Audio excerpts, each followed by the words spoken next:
Hogwarts. Give the headmaster a boost. Chapter 41. Ibo, why do you get dizzy from flow powder?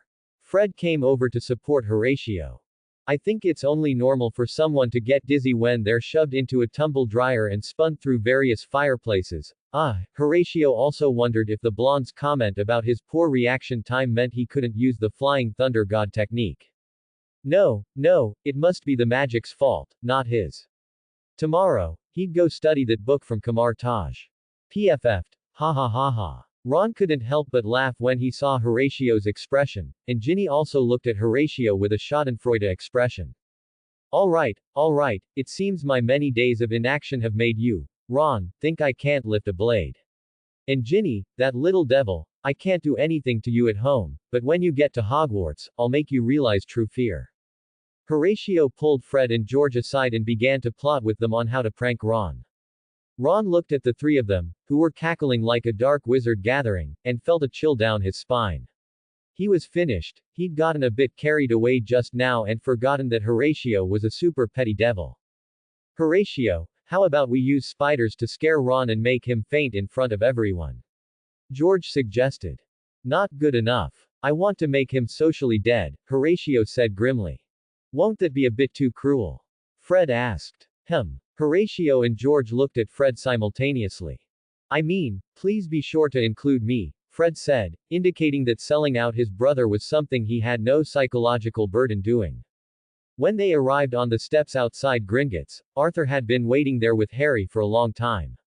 Arthur excitedly said to Molly, I found Harry at Borgin and Burke's in Knockturn Alley. Do you know who I met there?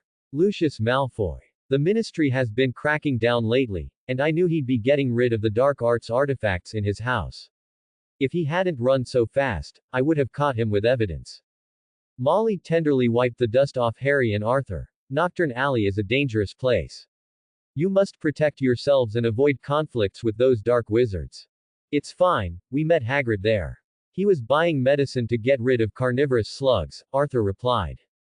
Just then, Hermione walked out of Gringotts with the Grangers. When she saw Horatio, she charged towards him like a wild boar, full of joy. Horatio turned and ran. Don't run. Horatio, explain to me what tarmac means. And what's with that beaver statue in the Ganges? Are there even beavers in the Ganges? Hermione chased after Horatio. Doesn't your house have a tarmac, not a Ganges beaver? Horatio taunted Hermione as he ran. Hermione's rage reached its peak, battle rage stacked to max, granting a 40% critical hit chance, and she entered the endless fury state. Horatio turned and used the skill, frenzied taunt, on Hermione behind him, not paying attention to the road ahead, and collided with a man with blonde hair slicked back. It's you, Horatio. Malfoy clutched his aching nose. Don't you watch where you're going?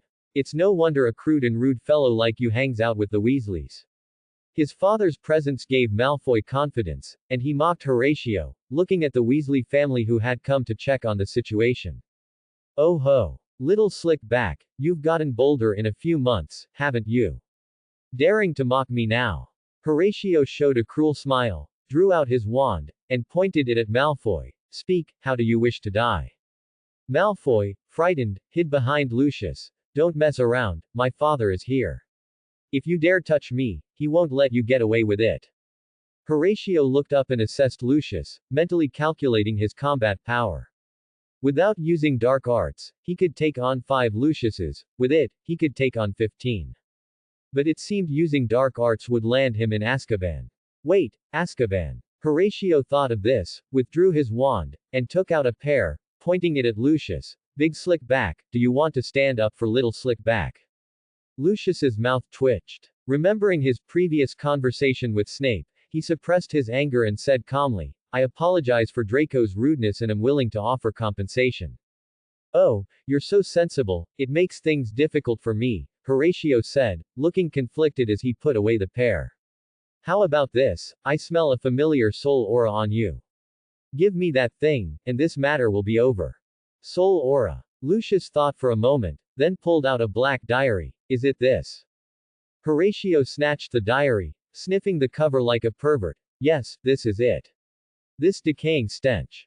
He gagged to the side, then looked at the young soul of Lord Voldemort slumbering within the diary.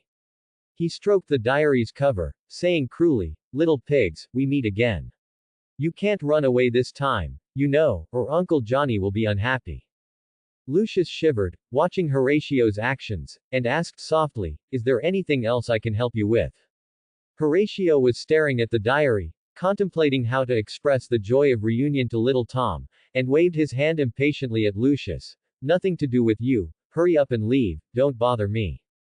Lucius, pulling a displeased Malfoy, bowed to Horatio and turned to leave. "Father, why did you apologize to Horatio? He was the one who bumped into me first," Malfoy asked, puzzled. Lucius recalled what Snape had told him. Lord Voldemort has ambition, everything he does is for power and immortality. Horatio Quirrell, on the other hand, has not an ounce of ambition. He acts purely on his whims without any scruples.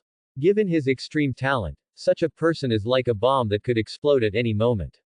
Lucius said to Malfoy, "When you return to school, you must try to befriend Horatio, or at least not antagonize him." Malfoy asked, confused, "But he's a muggle-born wizard, father. Haven't you always taught me not to associate with those who aren't pure blood?" Lucius said somewhat sternly, "Do as I say." Malfoy replied weakly, "Okay, father." Lucius had a headache. Decades ago, Lord Voldemort emerged. Fortunately, he acted under the banner of pure blood, and the pure blood families simply cooperated with him. Now, an even more uncontrollable Horatio had appeared. What were his views on pure bloods? What would become of the pure blood family's future?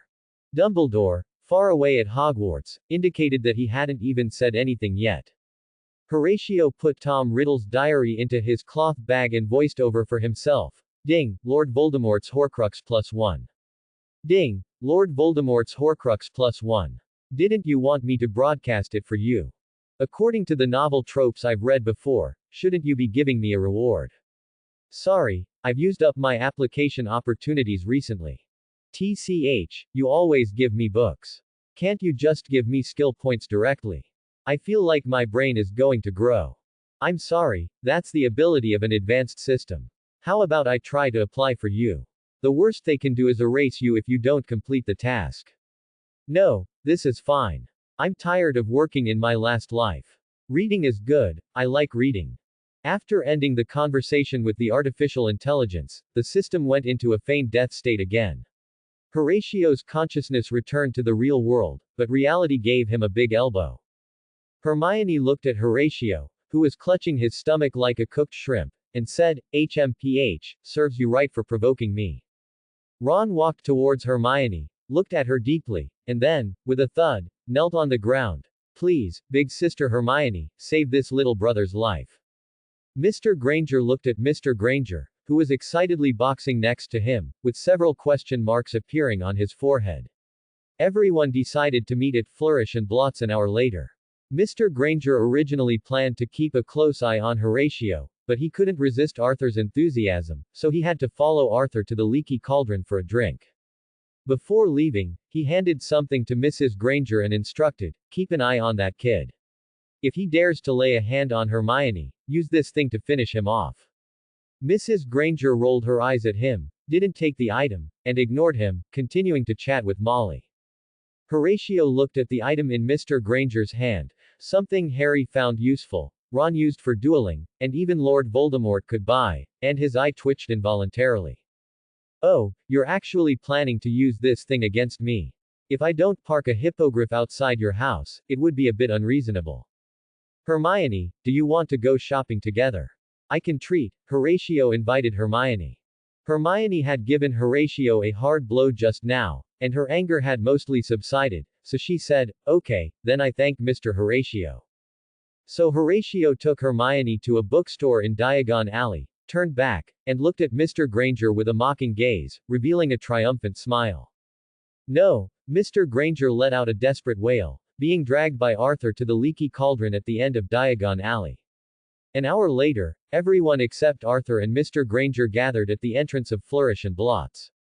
They were surprised to find a large crowd outside the store, and a huge banner was hung upstairs. Gilderoy Lockhart signing and selling autobiography, Magical Me. Gilderoy Lockhart was seen sitting behind a table, surrounded by large photographs of himself. Lockhart, wearing a blue robe, winked at the crowd, revealing a set of pearly white teeth. In front of him, there was a reporter who claimed to be from the Daily Prophet, constantly taking pictures of him. Horatio looked at Lockhart's flashy appearance and had a bold idea, so he pulled Fred and George to a secluded corner. "Do you want your brother to appear in the Daily Prophet?" Horatio said mysteriously. "Tell us more." Fred and George were very interested.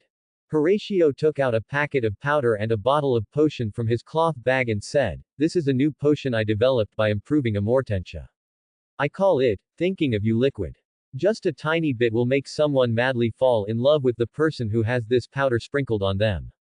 "You mean? Think about it, if Lockhart madly confesses to a young witches and wizards, wouldn't that make it into the Daily Prophet?"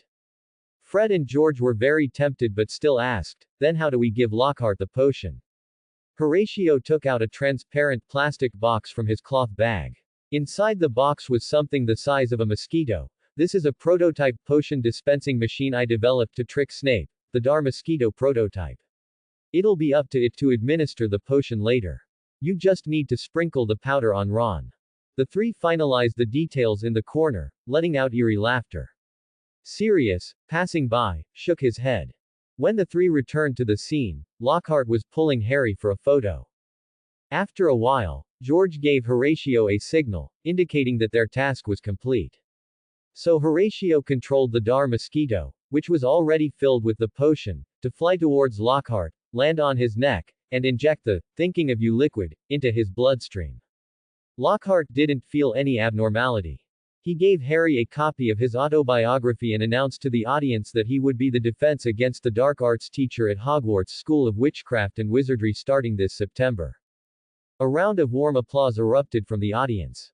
Lockhart looked at the applauding audience with satisfaction. Suddenly, he noticed a red-haired little boy next to Harry Potter. His fiery red hair, slender body, and tender cheeks constantly stirred his heartstrings. Lockhart couldn't help but walk off the stage, came in front of Ron, pushed Harry aside, and asked affectionately, "May I know your name?" Ron didn't know what he was about to face and thought Lockhart admired him, so he excitedly replied, "Mr. Lockhart, my name is Ron Weasley." Lockhart grabbed Ron's hand, led him onto the stage, and excitedly announced to the audience, "Today, I met the love of my life, Mr. Ron Weasley, whom I will protect forever." Lockhart turned, knelt on one knee, and confessed to Ron, "Mr. Ron Weasley, it was love at first sight for me. Your every move captures my heart. I have fallen in love with you. Will you be with me?" After saying that, he took Ron's hand and kissed his fingers. Wow! A burst of cheers accompanied by warm applause erupted from the audience. After all, it was England, so it was understandable. The reporter from the Daily Prophet pressed the camera shutter until it smoked, just to capture this moment. "Get together! Get together!" Fred and George shouted from below the stage, and the audience followed them, shouting, "Get together!" Ron stood helplessly on the stage, wanting to break free from Lockhart but couldn't. So he looked at Molly in the audience, hoping for her help. But something despairing happened. Molly was cheering and applauding with Mrs. Granger, and their voices were the loudest in the entire venue. Ron couldn't handle the stimulation anymore, closed his eyes, and fainted. Harry saw Horatio's satisfied smile and felt a chill throughout his body. Horatio was too cruel. How would Ron live after this? The next day, Ron woke up from his bed and said, "I think I had a nightmare." He found a newspaper with a piece of white silk pressed under it on his bedside table. He picked up the newspaper in confusion. It was the Daily Prophet, and the headline boldly read, "Shocking, the person Gilderoy Lockhart, author of Magical Me, fell in love with is actually him." Ron's vision went black, and he almost fainted again. He frantically tore up the newspaper and turned to look at the piece of white silk on the bedside table. Horatio's move was truly vicious. "Ron still hasn't recovered," Harry told Ginny over breakfast. "The other day, I even saw Horatio go into Ron's room with a newspaper and a white silk cord." Ginny, sitting next to Harry, shivered in fear as she watched Ron mechanically shovel food into his mouth. She had also mocked Horatio that day and wondered how he would prank her at school. She definitely didn't want to experience that kind of social death. Help me, I've offended Horatio too, Ginny pleaded, shaking Harry's arm. Harry looked at Ginny sympathetically and said, I can't do anything. My indenture is still in his hands. Besides, Dumbledore took him away yesterday, and I don't know where he is now. Since things have come to this, let's eat first. We still have to go to the station later, Harry said, eating a pie. Maybe you can try asking Hermione for help. She might be able to assist you, but I don't think there's much hope. She can't stop Horatio either. The only one who could suppress Horatio was that Beauxbaton Sr. who came to Hogwarts to find him last Christmas. I think her name was Fleur. Professor McGonagall even wanted her to transfer to Hogwarts to rein in Horatio, but she unfortunately refused. Ginny's eyes lit up, and she shouted to Molly in the kitchen, Mom, I want to study at Beauxbaton's for a year first and then transfer to Hogwarts next year. What nonsense are you talking about? Your new textbooks and uniform are already bought, and we don't have enough money for you to go to Beauxbaton's. Now hurry up and eat, or we'll miss the train. Ginny slumped onto the table, looking utterly lifeless, a tear of despair tracing a path down her cheek. Harry looked at Ron, who was withdrawn from the shock of reality, and his desperate little fan, shaking his head helplessly, indicating that he couldn't help. The scene shifts back to Horatio, who is in Dumbledore's office at Hogwarts, studying the diary on the table with Dumbledore. I think I know how this thing was made, Horatio said, stroking his chin, having a preliminary understanding of how to create a Horcrux. Dumbledore's internal alarm bells blared, and he immediately said, Child, Horcruxes are not good things. You shouldn't try to make one. He was truly struggling. Grindelwald and Tom Riddle had already put enough pressure on him. He really didn't want to encounter another Horatio right before his retirement. Horatio looked at Dumbledore with a puzzled expression. Are you kidding me? If I wanted to pursue immortality, would I use such a low-level method as a Horcrux? I have 99 ways to achieve immortality. He then described to Dumbledore how to use the heaven and earth smelting elixir method to turn the Japanese archipelago into a giant alchemical furnace, refining the flesh and souls of living beings within it into a grand elixir. Consuming this elixir would grant his physical body eternal immortality. And then, by collaborating with the American government, he would strip the souls of those who sang Sunshine Rainbow White Pony, grind them into soul sand, remove impurities with soul fire, and absorb this soul sand to make his soul eternally immortal. Dumbledore wiped the cold sweat from his forehead. Child, why don't you just learn to make Horcruxes? I can apply to Fudge to provide you with heinous criminals for your experiments. The way you're talking, I feel like Voldemort would want your name tattooed on him. Horatio rolled his eyes at Dumbledore, ignoring him, and picked up the diary from the table. I'm leaving, see you tonight. Then, he drew a circle in the air with his wand, and a portal shimmering with golden sparks appeared out of thin air, connecting directly to the Weasleys' house. Dumbledore watched this scene in astonishment. Where did this demon learn such a trick? This magic seemed very advanced. While Dumbledore was still surprised, Horatio cast a shattering charm that broke the display case containing the Sorting Hat, grabbed the hat, and fled into the portal. Help! Someone's kidnapping the hat. The Sorting Hat screamed. Old man, I'm borrowing the Sorting Hat to play with. I'll return it tonight, Horatio yelled to Dumbledore as he ran into the portal, then closed it. Horatio! Dumbledore's furious voice echoed throughout Hogwarts. Horatio arrived at the Weasleys' house through the portal. They were just about to leave and watched in shock as Horatio emerged from the portal. Fred, have I packed my things? Fred subconsciously nodded, pointing to the small cart Nut was pulling nearby and said, It's all packed according to the note you left. Horatio nodded, quickly ran to Nut, mounted him, and simultaneously opened a portal in front of him, riding Nut into it to escape. Shortly after Horatio's escape, Dumbledore pursued him there. Suppressing his anger, he asked Molly, Where is Horatio? Although Molly was surprised by whatever Horatio had done to enrage Dumbledore so much, she still said, He ran into a golden door. Dumbledore nodded, sensed the location of the phoenix feather, which was inside Horatio's hut. He then apparated to Horatio's hut, only to find it deserted. Only a phoenix feather and a paper with a grimace drawn on it were left on the bed. Dumbledore was so angry he almost spat blood. It took him a long time to calm down. Dumbledore thought for a moment, then apparated directly to King's Cross Station to intercept Horatio. Horatio, meanwhile, arrived at an apartment gifted to him by Wayne Stark. A cunning rabbit has 3 burrows, was wisdom passed down by his ancestors.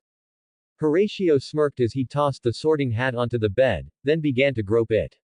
No. Don't touch there. Horatio's face was covered in black lines. Wasn't he just adding a small bug to it? Was it necessary to scream in such a misleading way? An hour later, Horatio transformed Nut into a sunshine rainbow white pony, placed it in an airline crate alongside Heather's box, and left the sorting hat in front of Isis and Nephthys birdcages. After opening a portal to the King's Cross Station restroom, he pushed the small cart and arrived at King's Cross Station. Between platforms 9 and 10, as Horatio expected, Dumbledore was indeed waiting for him. To avoid attracting Muggle attention, Dumbledore had transfigured his wizard robes into ordinary Muggle clothes. Dumbledore saw Horatio, rushed forward, snatched the sorting hat from his small cart, and inspected it. He found nothing unusual. He was joking, he had only added a small bug to the sorting hat. With his alchemy, Dumbledore would have been a ghost if he could have found that small bug. Dumbledore put away the sorting hat, gave Horatio 2 punches to the head, and said fiercely, "I'll deal with you back at school." Horatio crouched down, covering his head.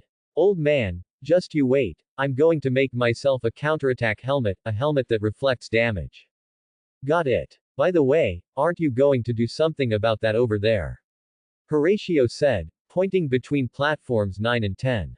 Dumbledore turned around and saw Harry and Ron colliding, sending people sprawling, with Muggles around them staring with strange expressions. Dumbledore sighed, rubbing his forehead. Not a single one of them is easy to handle. After unlocking the wall to platform 9 3/4, which had been cursed by Dobby, Dumbledore grabbed Horatio by the scruff of his neck and kicked him through the wall. Horatio rubbed his backside, got up from the ground, and pushed the trolley Dumbledore had thrown in. "Ah! You old man, you're dead. How dare you kick my butt? You're finished." Harry, in front, forcibly held back his laughter and pulled Ron, who was still in a self-imposed isolation, onto the train. On the train, all the young wizards dared not approach the compartment where Horatio was. Inside the compartment, Horatio radiated a terrifying aura, holding a book and reading it, occasionally letting out nearly maniacal laughter. In the next compartment, Hermione asked Harry, "What's wrong with Horatio? Who provoked him?" Harry replied, "It seems Professor Dumbledore kicked Horatio at the station just now." "Ha ha ha ha ha. This is good, this is it, old man, prepare to say goodbye to your Hogwarts." Horatio's voice came from the next compartment. Harry, trembling with fear, said to Hermione, "Why don't you go comfort Horatio? If Hogwarts is gone, we won't be able to learn magic." Hermione rolled her eyes at Harry. "Do you think I can handle him? And why don't you go?" Harry pointed to Ron, who was staring blankly out the window beside him, looking utterly dejected. "You saw what happened to Ron for offending Horatio. If I go, I'll probably die a miserable death. If you go, Hermione, at least Horatio won't make things difficult for you." Hermione thought for a moment. If Hogwarts was gone, she wouldn't be able to learn more knowledge. So she nodded, put down her book, and went to Horatio's compartment next door. Hermione pushed open the compartment door and saw Horatio holding Heather, pointing at a book on the table. "Heather, should we do this one first? Or this one?" "Meow." Heather slapped its paw on a page of the book. "This one first, huh? All right, we'll do this one first." Horatio buried his face in Heather's belly. "You're still the best to me. Horatio, are you all right?" Hermione entered the compartment. "Don't be angry with Professor Dumbledore, he did it for." "I'm not angry." Horatio raised his face and said to Hermione, "I feel great right now." Horatio closed the book on the table and suddenly asked Hermione, "Hermione, do you believe in light?" "Light? Are you talking about lamplight or what kind of light? Looks like you don't believe, then never mind." Horatio put away the book on the table, took out a lot of snacks from his cloth bag, and placed them on the table. "Want to eat some together?" Hermione nodded. "All right, I'm glad you're okay." Then she sat beside Horatio, stroked Heather's head, and enjoyed the snacks with Horatio. What Hermione didn't notice was that the book Horatio had just put away was clearly titled, Monster Making Manual. Dumbledore, in the headmaster's office, suddenly had a premonition of impending disaster. He shivered. I think I've made a mistake, Dumbledore said to Professor McGonagall, who was holding documents for him to sign. I was so angry at the time that I kicked Horatio. Knowing his personality, he's probably thinking of some grand scheme to get back at me. I hope the situation remains controllable. Professor McGonagall listened and said worriedly, I really don't know what to do with that child, Headmaster Dumbledore. Although I don't approve of punishing a child, I think this child really should learn a lesson. Dumbledore shook his head and said, Isn't it good for him to be so happy every day? Do you know what I worry about most? Not that he causes trouble, but that one day he doesn't cause trouble. Dumbledore recalled the memory Harry had shown him last semester, and looking at the familiar girl, Dumbledore had a slight guess about the truth of the matter. The train stopped at Hogsmeade Station. Horatio and Hermione changed into their school uniforms and got off the train. Horatio released Canute from its carrier, allowing it to return to its original form. A beautiful white hippogriff appeared before the young wizards. The new first-year students marveled and gathered around Canute, while the older students were already accustomed to it. Hagrid, holding a lantern, shouted, First years, stop gathering around Canute. You'll see it often in the future. Now, gather around me. Horatio, leading Canute, started walking towards Hagrid. Hermione pulled him back. What are you doing? Second years don't go that way. Hee, I forgot to tell you, Professor McGonagall informed us we're being held back, so I'm still a first year. Horatio extended his hand. Please take care of me from now on, senior. Stop messing around. If you're going to ride Canute, hurry up. I haven't received any notice about you being held back. Hagrid interrupted Horatio. And Ron, you can leave your luggage on the train. The house elves will deliver it to your dorms. Sorry, Hagrid, Ron's been a bit out of it lately. Harry took Ron's luggage, left it where it was, and pulled Ron towards the station exit. Horatio pulled Hermione onto Canute's back, and they flew towards Hogwarts. Upon arriving at the empty Great Hall, Horatio looked at the Gryffindor table, which had reverted to wood. Where's my noble and majestic golden table? Why is it wood again? No, I have to dye it. With that, Horatio pulled out the Philosopher's Stone from his pocket. Horatio tapped the Philosopher's Stone on the table, and nothing happened. Disbelieving, he tapped it a few more times, but the table remained unchanged. Holy crap, Professor McGonagall put such a strong protection charm on her table to protect it. Horatio studied it for a while and came to this conclusion. You think a mere protection charm can stop me? Horatio drew out his wand and pointed it at the table. Come on, let's see if you can withstand the passage of time. Accelerate. Time magic, as expected, was one of the most powerful magics in the world, and its mana consumption was unusually high. As the magic power within his body was rapidly drained, the table quickly became decayed and dilapidated, eventually dissipating into the air. Hermione and the young wizards who had gradually arrived in the Great Hall were stunned by Horatio's actions. Professor McGonagall, who had been planning to welcome the new students, rushed over after hearing the news. Horatio. What have you done to my table? Horatio calmly drank a blue potion and said, Professor McGonagall, your protection charm is indeed very powerful, but it doesn't seem to be able to withstand time. Professor McGonagall's vision went black, and she almost fainted. You possess such powerful time magic just to annoy a table. Left with no choice, Professor McGonagall could only bring out the original golden long table and place it back. I'll settle this with you later.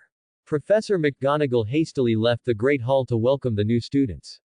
Soon after, as the new students entered the Great Hall in a line, they also noticed that the Gryffindor table was a bit different from the other three houses. Which house is that? Why is it a bit different from the others? Minion A asked, pointing at the Gryffindor table. I heard my brother say it's some archdemon named Horatio who did it, Minion B replied. Professor McGonagall led the new students to the sorting hat, picked up the parchment, and said, those whose names I call will come forward in order. Horatio winked at Ginny, revealing a meaningful smile. Ginny saw Horatio's smile, and a sense of foreboding welled up in her heart. Skipping the cannon fodder minions ABC, we fast forward to Professor McGonagall calling out, Ginny Weasley. Ginny stepped forward and sat on the stool, silently wishing to be in Gryffindor. When the Sorting Hat was placed on her head, the Sorting Hat opened its mouth and shouted, Azkaban. Ginny froze, sitting helplessly on the stool, her eyes brimming with tears, as murmurs of surprise rose from the students of all houses below. Horatio, satisfied, pulled out his death note and crossed out the line, Ginny Weasley offended Horatio in Diagon Alley on August 24, 1992. Dumbledore stood up and apparated beside Ginny to comfort her, then picked up the Sorting Hat and apparated beside Horatio, grabbing him by the scruff of his neck and leaving the Great Hall. When they returned to the Great Hall, Horatio had 2 large bumps on his head. Dumbledore threw him back to the Gryffindor table, handed the Sorting Hat to Professor McGonagall, comforted Ginny again, and then gave Horatio a fierce glare. Professor McGonagall also comforted Ginny, then placed the Sorting Hat back on her head. The now normal Sorting Hat shouted, Gryffindor. Ginny wiped away her tears and ran tearfully towards Harry, seeking his comfort. The twins, who had initially planned to avenge Ginny, immediately abandoned the idea when they saw Horatio write another line in his notebook. Albus Dumbledore punched Horatio twice on the head outside the Hogwarts Great Hall on September 1, 1992. This hatred will last forever. After dinner, Dumbledore announced to the young witches and wizards below, this year, we are fortunate to have Professor Gilderoy Lockhart, recipient of the Order of Merlin, 3rd class, honorary member of the Defense Against the Dark Arts League, and 5-time winner of the Witch Weekly's Most Charming Smile Award, as our Defense Against the Dark Arts class professor. Let's give him a warm welcome. The young witches and wizards erupted in enthusiastic cheers, and Horatio egged them on, shouting, Ron! Ron! The young witches and wizards who had read the Daily Prophet understood what he meant and joined in, shouting, Ron! Ron! He still hadn't let him off the hook. Ginny, sitting next to Harry, felt that this year's school life was filled with darkness. Professor Lockhart gave an awkward smile at the faculty table. He didn't know why he had suddenly fallen in love with a young witches and wizards, even though his romantical orientation was normal. Well, maybe a little abnormal. Lockhart glanced at Ron, who was already resigned to his fate, and lowered his head, blushing. Why are you blushing? Horatio muttered inwardly, but then a thought struck him. Perhaps he could set them up. So, Horatio looked at Ron and began to consider the feasibility of the plan. Ron, seeing Horatio's chilling gaze, gave up. Let fate take its course. As long as he was already socially dead, there was nothing Horatio could do to him. Silence. Dumbledore shouted from the stage, Horatio of Gryffindor has done some very egregious things this year, and I want to announce them to everyone, hoping they will serve as a warning. 1. He used forbidden magic outside of school without permission. 2. He kidnapped and modified the Sorting Hat. 3. He damaged Hogwarts public property. These actions have caused a negative impact, so I have decided to deduct 150 points from Gryffindor House, and Mr. Horatio will receive a semester of detention, starting tonight. A collective gasp went through the young witches and wizards below. The other 3 houses looked at Gryffindor with sympathy. Professor McGonagall also felt a sudden darkness. Last year they could have won the House Cup, but this year they were already starting 150 points behind everyone else. Ignoring the murderous glares from his Gryffindor classmates, Horatio declared that if they had the guts, they should come at him directly, he could take on 100 of them.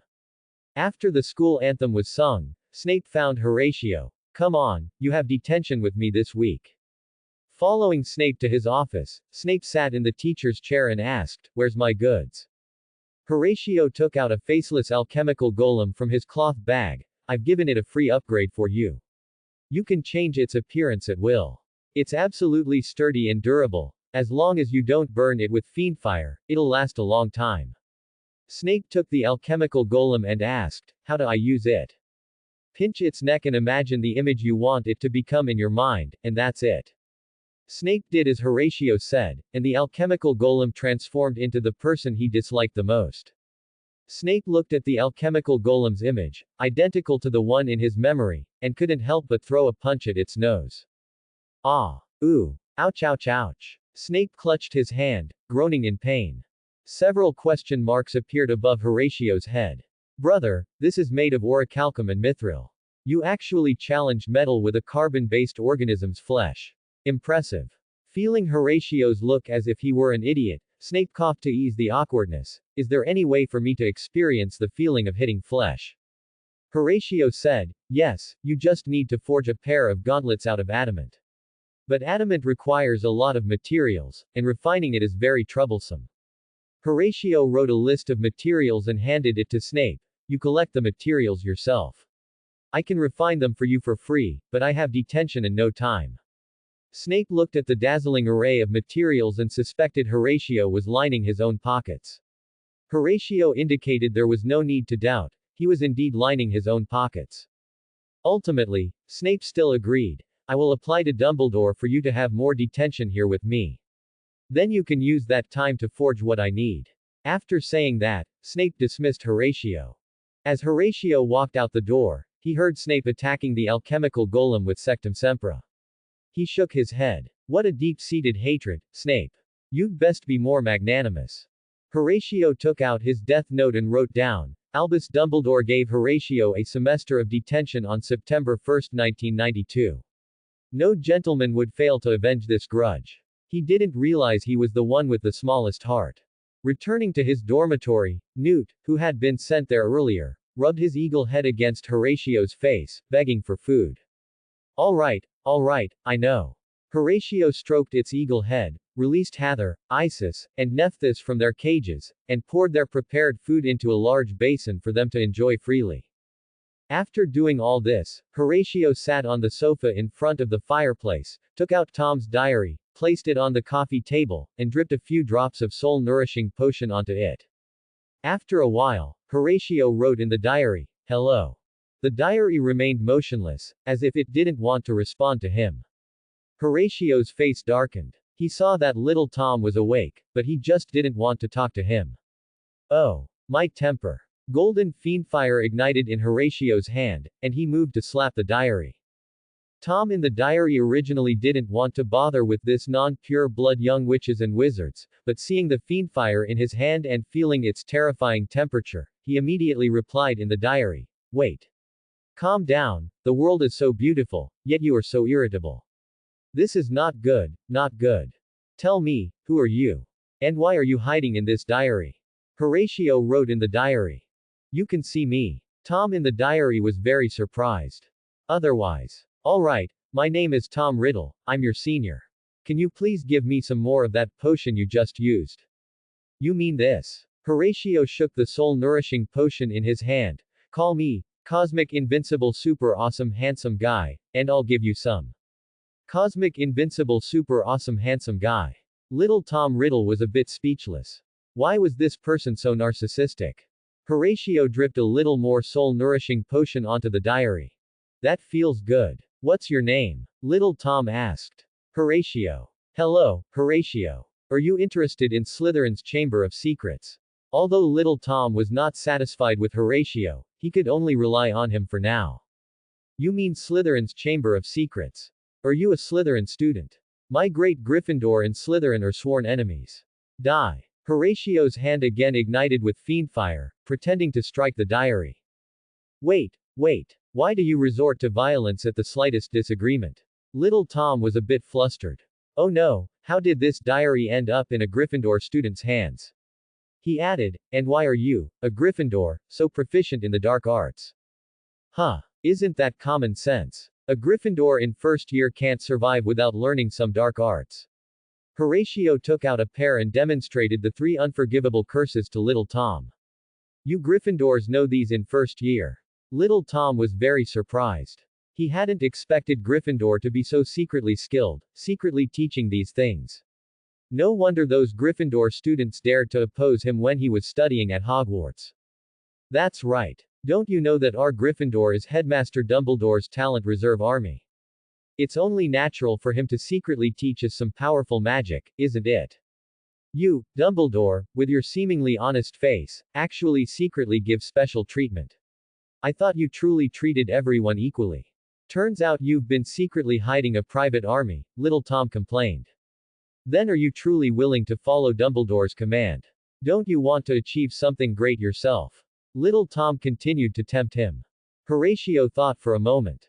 Starting a career wasn't as fun as causing trouble, so he replied, "No. You don't want to have followers and be revered by thousands." Horatio estimated his own strength compared to the other young witches and wizards. He could wipe them out 5 times in 5 minutes. Aren't these followers just pure dead weight? No, no. You don't want to possess unimaginable wealth. I can refine the philosopher's stone, thank you. You don't want to be surrounded by beautiful women. Horatio shivered, remembering Fleur and Hermione's fists. Is putting so many tigresses around me asking for death. Then what do you want to do? Little Tom said, speechless. I want to turn all wizards into my house elves and make them work for me for pay. I also want to tie Dumbledore to a cross and pluck out his beard one by one. Most of all, I want to attach rocket launchers to Hogwarts and launch it into outer space. Can you help me achieve that? Horatio asked with an expectant look. Are you a devil? Little Tom said, speechless. Dumbledore said he had ill intentions, but compared to this guy, he was a good boy. Professor McGonagall hurried into Headmaster Dumbledore's office, clutching a copy of the Daily Prophet. Chocolate frogs. Professor McGonagall opened the headmaster's office door with the password, Snape. Lily. What are you two doing here? They're here to catch up with this old man. Is there something you need, Professor McGonagall? Dumbledore asked. I think you should see this. Professor McGonagall spread the Daily Prophet on the desk. Voldemort has already taken over Gringotts, and now the only safe haven left is Hogwarts. The headline on the Daily Prophet boldly declared that the great Voldemort had driven the stubborn goblins out of Gringotts. After Voldemort took control of the Ministry of Magic, he greatly slandered you, and many wizards have already sided with him. Now that he has control of Gringotts, the situation is not looking good, Professor McGonagall said. There's not much time left. How is Harry's situation? Dumbledore turned to Snape and asked. He has already destroyed Slytherin's locket, Hufflepuff's cup, and Ravenclaw's diadem. If we include the diary that Horatio modified, we have now destroyed 4 Horcruxes, Snape replied, but when Horatio was mentioned, Snape and Dumbledore fell into a moment of silence. Perhaps you really shouldn't have stopped him, Snape said. I regret it too. If I had protected them better, perhaps Horatio would be on our side now, Dumbledore said in a low voice. Why didn't you protect it in 3rd year? Stand on the same side as Horatio. If you hadn't broken with Horatio back then, Harry wouldn't be facing this fate now. Snape, after comforting a weeping Lily, shouted at Dumbledore. I'm sorry, I couldn't confront Fudge at the time, so I let them take it away. Dumbledore lowered his head and was silent for a moment before saying, How is Ariana? How dare you mention Ariana? Although for your so-called greater good you made Horatio lose it forever, he still helped you resurrect Ariana. But how did you repay him? Was it by stopping him from taking revenge after that wretched woman broke its wings in 5th year? Snape yelled hysterically. I truly feel it's unfair to Horatio. He gave so much, only to be ruined by the headmaster he trusted most. The scene shifts to Harry, who had now shed his childishness and grown from a boy into a young man. Harry, guided by Tom Riddle's diary, found Gaunt's ring and destroyed it with the sword of Gryffindor. Now it's just Nagini and me left. Harry opened the diary. The ring-shaped icon inside had vanished. Harry, are you really ready? Hermione asked worriedly. Yes, I've grown a lot these past few years, and I have Horatio to thank for it. Harry mentioned Horatio, then fell silent. Hermione, have you contacted Horatio? Harry still asked. Hermione shook her head. We all stood against him back then. Hermione recalled Horatio's disappointed and desperate eyes the last time she saw him, and a bitter taste always welled up in her heart. Suddenly, the sky seemed to be dyed red with blood, and giant black holes appeared in the sky. Terrifying monsters roared out of them, charging towards the ground and mercilessly hunting the people below. A colossal monster, resembling a longhorn beetle, descended from a black hole onto the ground. It was pitch black, with glowing yellow organs on its body, and it roared, Jedin. Before gathering a massive fireball in its claws and blasting it towards London. Instantly, London was melted by the terrifying high temperature. Congratulations, host, you have destroyed 100 worlds and cultivated Hyper Zeton to its mature stage, completing the mission. Rewards are now being distributed. Horatio ignored the system's voice in his mind, looking indifferently at this world, where his dream began but also brought him despair. I'm back. With Horatio's intentional cooperation, young Tom Riddle deluded himself into thinking he had Horatio under his sway. Horatio primarily wanted to study the basilisk, but the Hogwarts pipe network was so intricate that he couldn't find it without dismantling the entire castle. Although he really wanted to tear Hogwarts apart, he couldn't defeat Dumbledore yet and needed to bide his time. He couldn't speak Parseltongue and didn't know where the Chamber of Secrets was, so cooperating with young Tom to release the basilisk became the optimal solution. The most important reason, however, was that when young Tom thought victory was assured, Horatio would jump out and stab him in the back. Horatio thought maliciously, imagining young Tom's expression at that moment. My friend, you also can't stand those self-righteous fools, can you? Young Tom wrote in the diary. Yes, especially those insects from Slytherin, always looking down on me because of their pure blood birth, Horatio wrote angrily. Oh, sorry, I'm one of those insects you mentioned. Young Tom felt as if a sore spot had been hit. To eliminate those fools, we must release Slytherin's pet from the Chamber of Secrets, but it's afraid of roosters, so we must kill all the roosters in the school. Horatio pondered for a moment and agreed to young Tom's plan. The slaughtered roosters would be used partly for yellow braised chicken and partly to provide blood and energy for his monster siege plan. Horatio thought maliciously, isn't Dumbledore trying to test Harry? If I catch the basilisk, Harry won't have anything to be tested by, will he? It's a good opportunity to challenge Dumbledore. I'll replace the basilisk with a super beast. A super beast instead of a basilisk is perfectly reasonable. Horatio, filled with beautiful aspirations for the future, drifted off to sleep, while Harry tossed and turned in bed, unable to sleep, feeling as if a great disaster was imminent. The next day in Transfiguration class, Professor McGonagall demonstrated how to turn a beetle into a button, then let the young wizards practice themselves. Horatio transformed his beetle into a monster of the same size, purple with huge forelimbs, constantly digging holes and burrowing around on the desk. When Professor McGonagall saw this, she came over and sharply tapped Horatio on the head with her ruler, asking, "What are you doing? Eating too much and destroying the desk, are we?" Horatio clutched his head and said aggrievedly, "I'm kiting a defense tower." Parvati, sitting next to Horatio, couldn't take it anymore and slapped the purple monster flat. Horatio hugged the corpse of his burrowing beast, on the verge of tears. My burrowing beast was solo killed by someone from India. In the afternoon was Professor Sprout's herbology class, and today they needed to go to Greenhouse 3. Professor Sprout asked, "Today we're repotting mandrakes. Now, who can tell me what characteristics mandrakes have?" Hermione was the first to raise her hand. Mandrakes are a powerful restorative, used to recover from abnormal conditions. Excellent, 10 points to Gryffindor. Professor Sprout then asked, "What do we need to pay attention to when repotting mandrakes?" Harry raised his hand and answered, "The mandrake's cry is fatal, so we need to wear earmuffs when repotting." Absolutely correct, another 10 points to Gryffindor.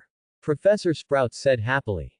Professor Sprout then had everyone put on their earmuffs and demonstrated how to repot a mandrake, then let the young wizards do it themselves. Harry and Neville, with heartbreaking familiarity, repotted their mandrakes and covered them with compost, leaving only the leaves exposed. Professor Sprout excitedly showcased Harry and Neville's results, praising their skilled and efficient movements, and awarded Gryffindor 20 points. Only Harry and Neville knew why they were so proficient. As for the culprit, Horatio. He merely tapped the mandrake's pot lightly, and the mandrake itself crawled out of the soil under the astonished gazes of Professor Sprout and the young wizards, then found a comfortable pot for itself and settled in. After Horatio covered the mandrake with compost, he also sprinkled a handful of his homemade, golden calic, on it. The mandrake happily wiggled its leaves a few times, requesting Horatio's touch. Then the scene became uncontrollable. All the mandrakes, whether repotted or not, crawled out of the soil and, carrying their own pots, squeezed in front of Horatio. Horatio covered each of them with compost and sprinkled, golden calic. After that, Horatio was banned from herbology class, on the grounds of disturbing other students' practice. Horatio claimed it really wasn't his fault, his talent was naturally that high. Who knew his golden calic was delicious and had spread like wildfire among the mandrakes. After class, Professor Sprout found Horatio, who was bored counting ants outside the greenhouse, and invited him to help her depest the whomping willow. Horatio readily agreed and followed Professor Sprout to a large tree outside the castle. In front of Horatio's naturally divine-level herbology talent, the whomping willow not only didn't attack Horatio but extended its long willow branches to gently caress Horatio's cheek. Horatio said, "Stop touching me. Show me where you're uncomfortable, and I'll help you fix it." The whomping willow swayed a branch, as if nodding, and wrapped a willow branch around Horatio's waist, lifting him to a certain spot on its trunk. There, a carnivorous slug was continuously gnawing at the whomping willow's trunk. Horatio took out the DDVP he usually used for pest control and sprayed the carnivorous slug. The carnivorous slug twisted in agony a few times, then fell off the trunk and died. Using this method, the carnivorous slugs on the whomping willow were quickly cleared. Afterward, Horatio even sprinkled a circle of golden calic around the base of the whomping willow. The whomping willow swayed its entire body comfortably, shedding countless leaves. Then, the whomping willow tore off one of its branches and gave it to Horatio.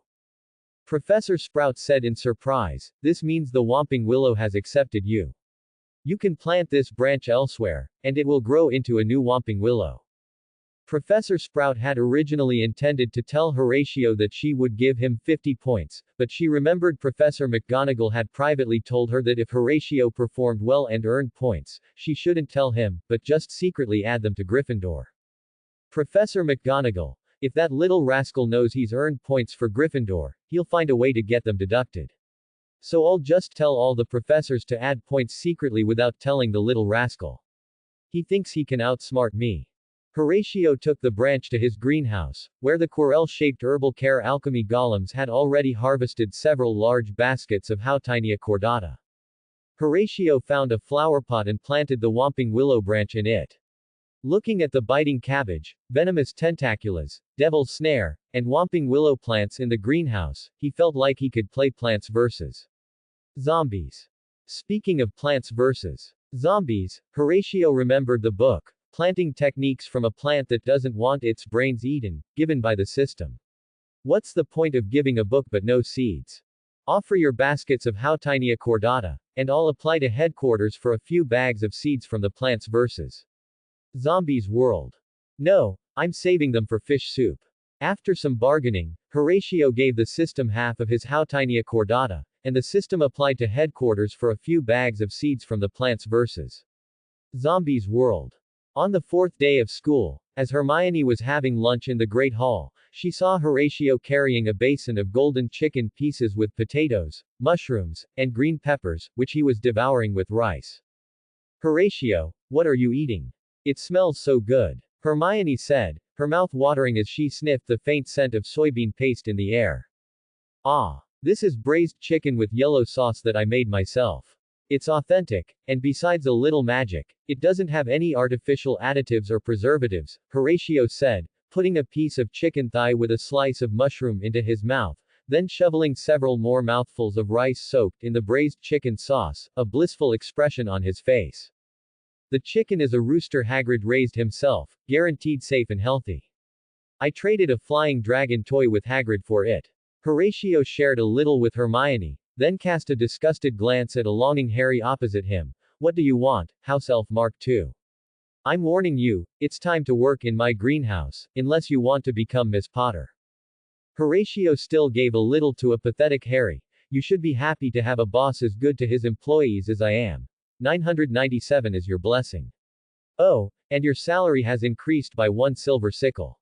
Hermione asked, somewhat puzzled, "What in the world is 997? And you actually pay Harry a salary?" Harry calmly stated, 997 means working from 9 a.m. to 9 p.m., 7 days a week. And the salary he mentioned is me paying him, not him paying me." Harry had completely given up. Since he couldn't resist, he might as well try to accept it. After all, he really could learn herbology knowledge in Horatio's greenhouse.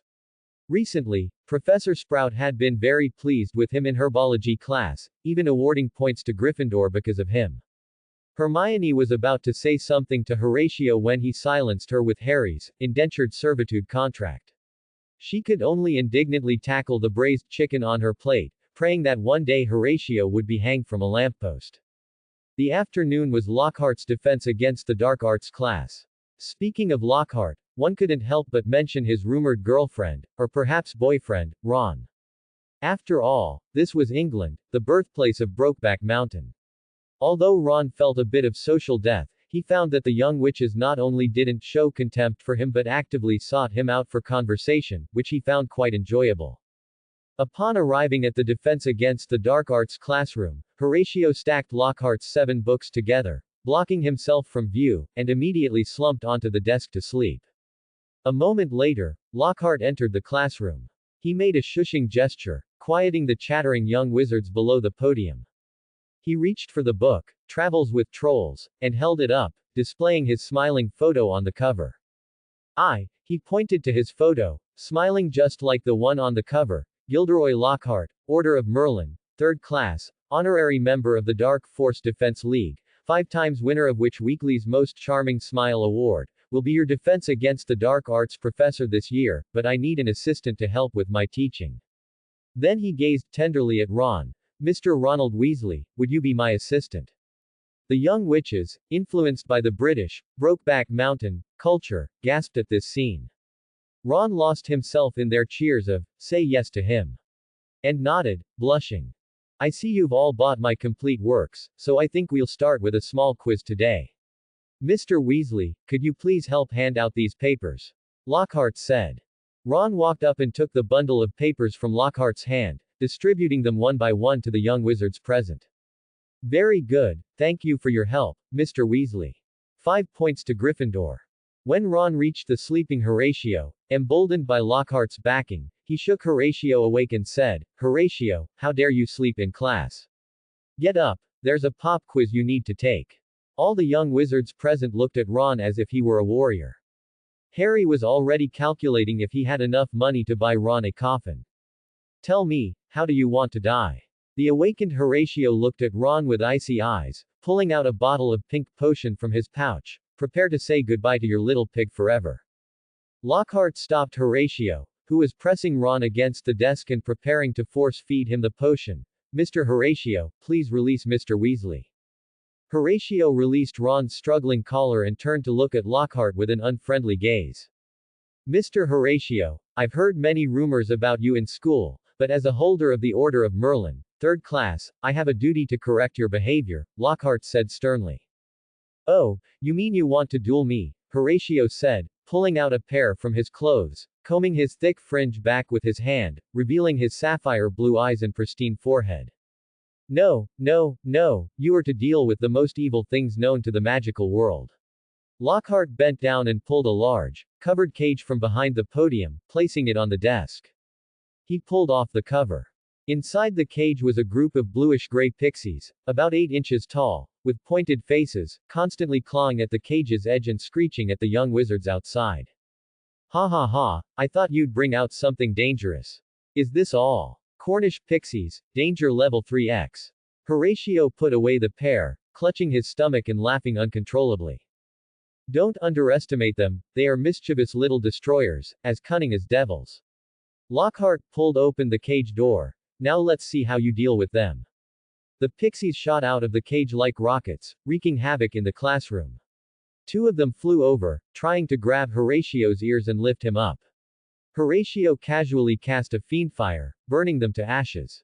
Lockhart stood on the podium, dodging the pixies' attacks, seemingly wanting to see how Horatio would deal with them. Horatio said disappointedly, how dare you let this king, who should be looked up to, be in the same classroom as you mere insects. Such disrespect deserves death 1,000 times over.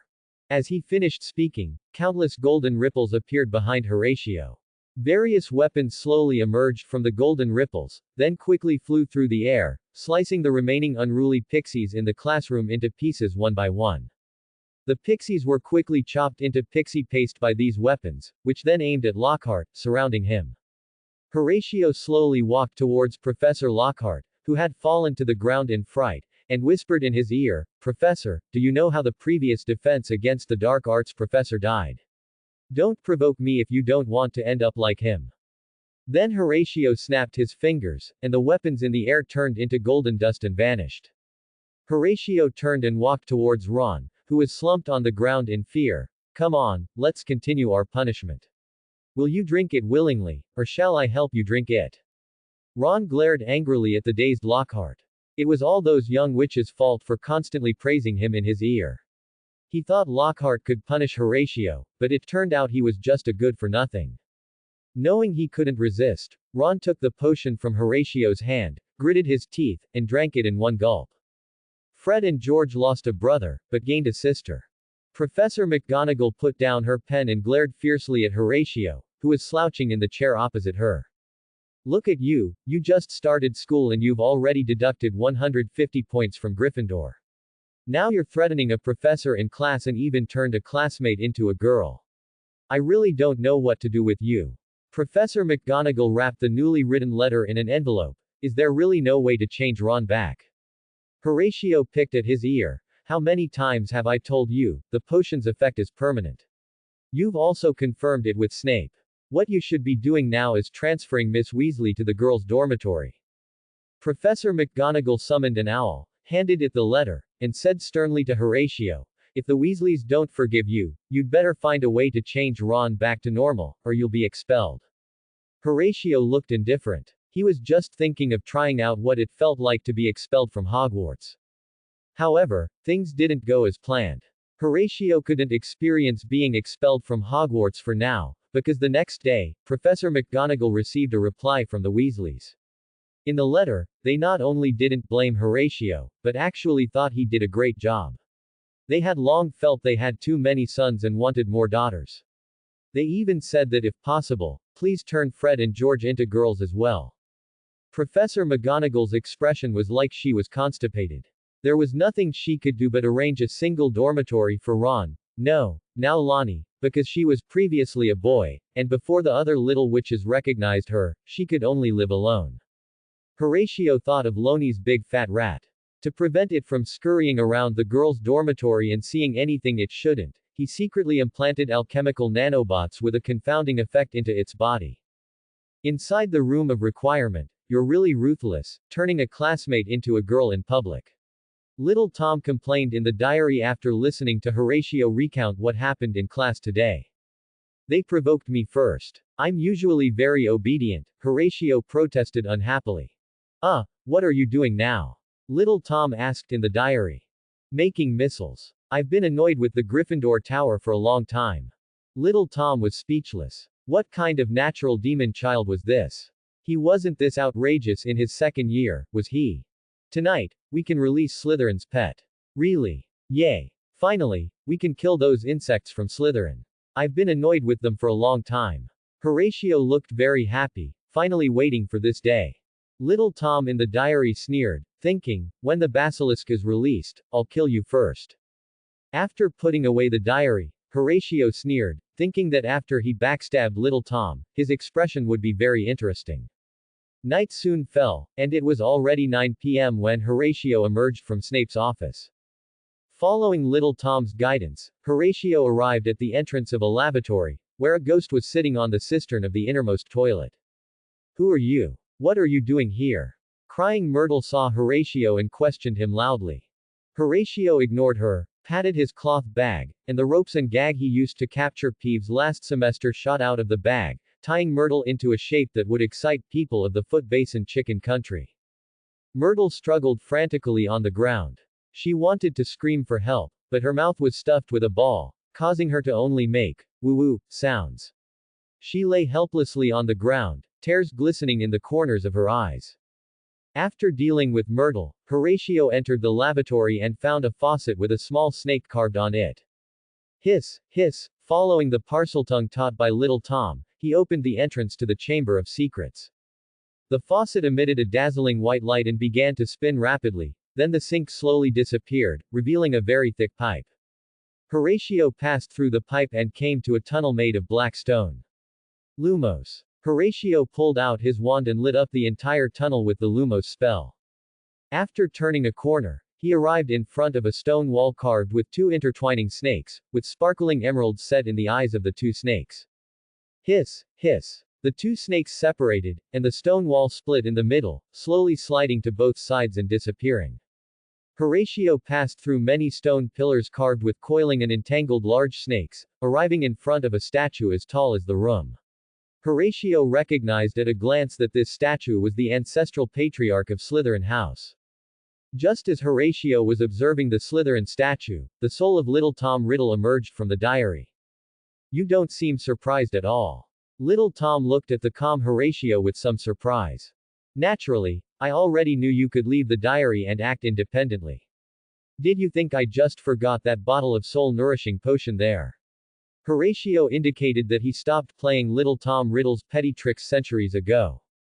Interesting, the arrogant Mr. Horatio thinks he can control everything, but he doesn't know what kind of terrifying monster is hidden in Slytherin's Chamber of Secrets. Isn't it just a basilisk? Hurry up and release it, let's see what it can do. Horatio expressed his anticipation. HMPH. Ignorant. Little Tom turned and spoke to the statue in Parseltongue. Speak to me, Slytherin, the greatest of Hogwarts, 4 founders. The giant mouth of Slytherin's statue opened, wider and wider, finally forming a huge black hole. With the sound of scales rubbing against pipes, a huge snake peered out from the black hole. Horatio quickly turned his back.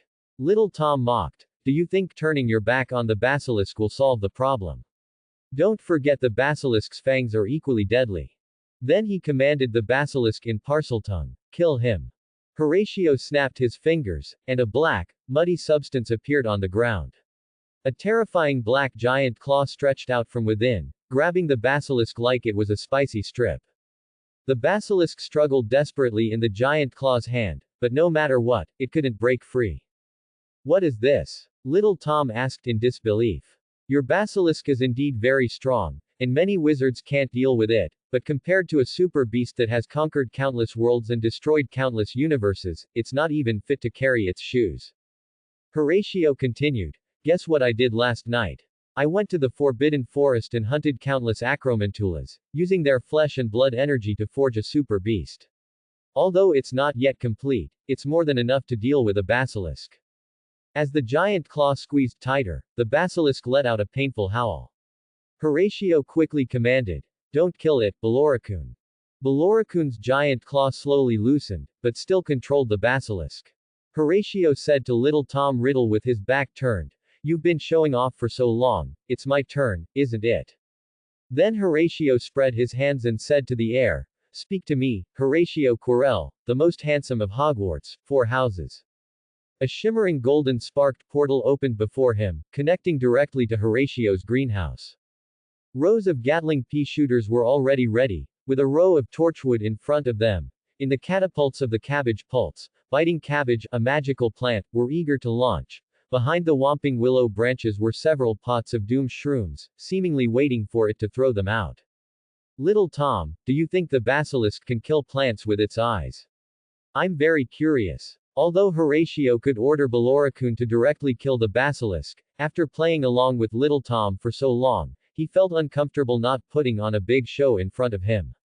All troops, attack. With Horatio's command, the plants began to attack in an orderly fashion. Under Beloricune's control, the basilisk became a live target. The Gatling pea shooters fired burning bullets through the torchwood, slamming fiercely into the basilisk's body. The whomping willow branches threw the doom shrooms from behind onto the basilisk. The doom shrooms exploded violently the moment they touched the basilisk's body, tearing off large scales. The cabbage pulse threw biting cabbage, a magical plant, onto the basilisk. The biting cabbage, a magical plant, began to furiously attack the basilisk's wounds and eyes. The basilisk struggled desperately, its painful howls making Horatio wonder who the villain really was. Finally, a biting cabbage, a magical plant, bounced over to Horatio and jumped into his arms, indicating that they had dealt with the basilisk's eyes. Only then did Horatio turn around and find the basilisk on its last breath. He quickly went forward and gave it a potion to keep it alive. This was his experimental subject, and if it died, it would be a huge loss. After saving the basilisk's life, Horatio turned to look at the stunned little Tom. Let us begin this delightful torment. Name: Tom Marvolo Riddle. Gender: male. Hobbies, contact information, whether you have a partner, and any accomplices, spill it all. Inside Slytherin's Chamber of Secrets, Horatio sat on a sofa with a golden table in front of him. Isis and Nephthys stood on perches on the table, one on each side. Opposite them was little Tom Riddle, who was tied to a golden cross. Behind Horatio, a banner pulled by two venomous tentacles read, "Confess and be lenient, resist and be severe." Newt, carrying Hather, led a group of biting cabbage, a magical plant, to frolic on the basilisk, which was tied up and unable to move. "What exactly do you want to ask? Can't you just get to the point?" Little Tom yelled angrily at Horatio. "Oh, ho. You've gotten bold, haven't you? Daring to shout at me." Horatio picked up a whip nearby and lashed it at little Tom. The soul-tearing pain made little Tom howl in agony, finally passing out from the pain. "Ha. That's it. And he's supposed to be the Dark Lord. Can't even take 2 lashes. Peeves could take 10. Horatio said disdainfully. Ignoring the unconscious little Tom, Horatio approached the basilisk. He hadn't noticed it before, as he dared not look directly at the basilisk, but there was a dark shadow in its brain region. "What is this thing?" Horatio took the shadow from the basilisk's brain and sniffed it. "Indeed, it's the aura of a soul, and a very ancient one. Could it be?" Horatio quickly took out a soul-nourishing potion from his pouch and poured it into the dark shadow. After pouring more than a dozen bottles, the shadow gradually changed. An old man with an ancient, monkey-like face and wearing a green robe emerged from the shadow. He looked exactly like the statue of Slytherin. "Holy crap, isn't that Salazar Slytherin?" Horatio exclaimed, then began to study the soul. It's somewhat similar to the willpower on the Sorting Hat, but on the Sorting Hat, it's engraved with alchemical runes, while this is preserved using soul power. This soul is very weak and has no consciousness, it acts entirely according to will. No wonder this basilisk only obeys the commands of Slytherin's heir. So this basilisk is Slytherin's Horcrux, just with a different purpose than Lord Voldemort's Horcruxes. Horatio looked at the basilisk on the ground and little Tom tied to the cross, complaining, "Isn't this like evil Gryffindor disciples breaking into Slytherin's sect forbidden grounds, kidnapping Slytherin's sect ancestor, injuring Slytherin's sect divine beast, and capturing Slytherin's sect holy son? Tisk, this is clearly a nonsensical fantasy novel, but why does it have a touch of Schwanwan?" Horatio took out the backup symbiote that had been confiscated by the Ministry of Magic and threw it onto the basilisk. The black non-Newtonian substance wriggled into the basilisk's body, beginning to repair its wounds. As its body was repaired, the basilisk slowly stood up. Horatio quickly turned his back to the basilisk, while instructing Beloricune to kill it directly if it showed any aggressive tendencies. After a while, there was no movement behind him, and Horatio received a message from the symbiote: the basilisk had submitted. Horatio cautiously turned around. The basilisk had lowered its head and was prostrate on the ground, its eyes enveloped by the symbiote. Horatio breathed a sigh of relief and patted the basilisk's head. "From now on, you'll be called Symbiote War Serpent." Horace sat on the head of the symbiote basilisk, chin in hand, lost in thought as he looked at the Aragog in front of him, whose soul had already returned to the Amazon. It's a bit similar to the Killing Curse, both severing the bridge between flesh and soul, but why would the basilisk's gaze affect a soul body? Horace glanced at young Tom, who was tied to a cross and pretending to be unconscious, and ordered the basilisk to swim towards him. "Don't come over here." Young Tom screamed frantically in his heart, but his body dared not move an inch. "Hey, you over there, I know you're awake. Your little pet has already taken on my form. Aren't you going to open your eyes and see?" Horace said to young Tom. "Horace, do you think you've won? Today, even if I'm burned to death by fiendfire, I won't open my eyes," young Tom said stubbornly, realizing he had been exposed. "All right, I hope you're still this tough later." Horace walked to the corpse of the Aragog and placed his hand on its leg. As a crimson energy appeared on Horace's hand, the Aragog's corpse dissolved into a puddle of liquid as if it had been melted. Then the liquid began to reassemble, transforming into a monster about the size of a wolf, with a long, sharp horn on its head. Horace carved an inscription on its horn that allowed it to touch soul bodies. Young Tom felt Horace flip him over and tie him to the cross, feeling a little panicked, and quickly asked, "What are you going to do?" Horace found the perfect shooting angle, took out a camera from his pouch, and replied, "Do you know what the Japanese call monsters? Kaiju. I just refined a kaiju. I hope you like it." Horace aimed the kaiju at a certain part of young Tom, turned on the camera, and said, "Tomorrow's Daily Prophet will publish a report about Tom Riddle being kaiju'd. But don't worry, this kind of thing is very common in England. I'll help you post an application for a kaiju session in the English Gentleman's Magazine." No, no, no, I was wrong, I'll open my eyes now. Young Tom didn't want to join the English Gentlemen's Association, so he decisively opened his eyes and turned to look directly into the basilisk's eyes.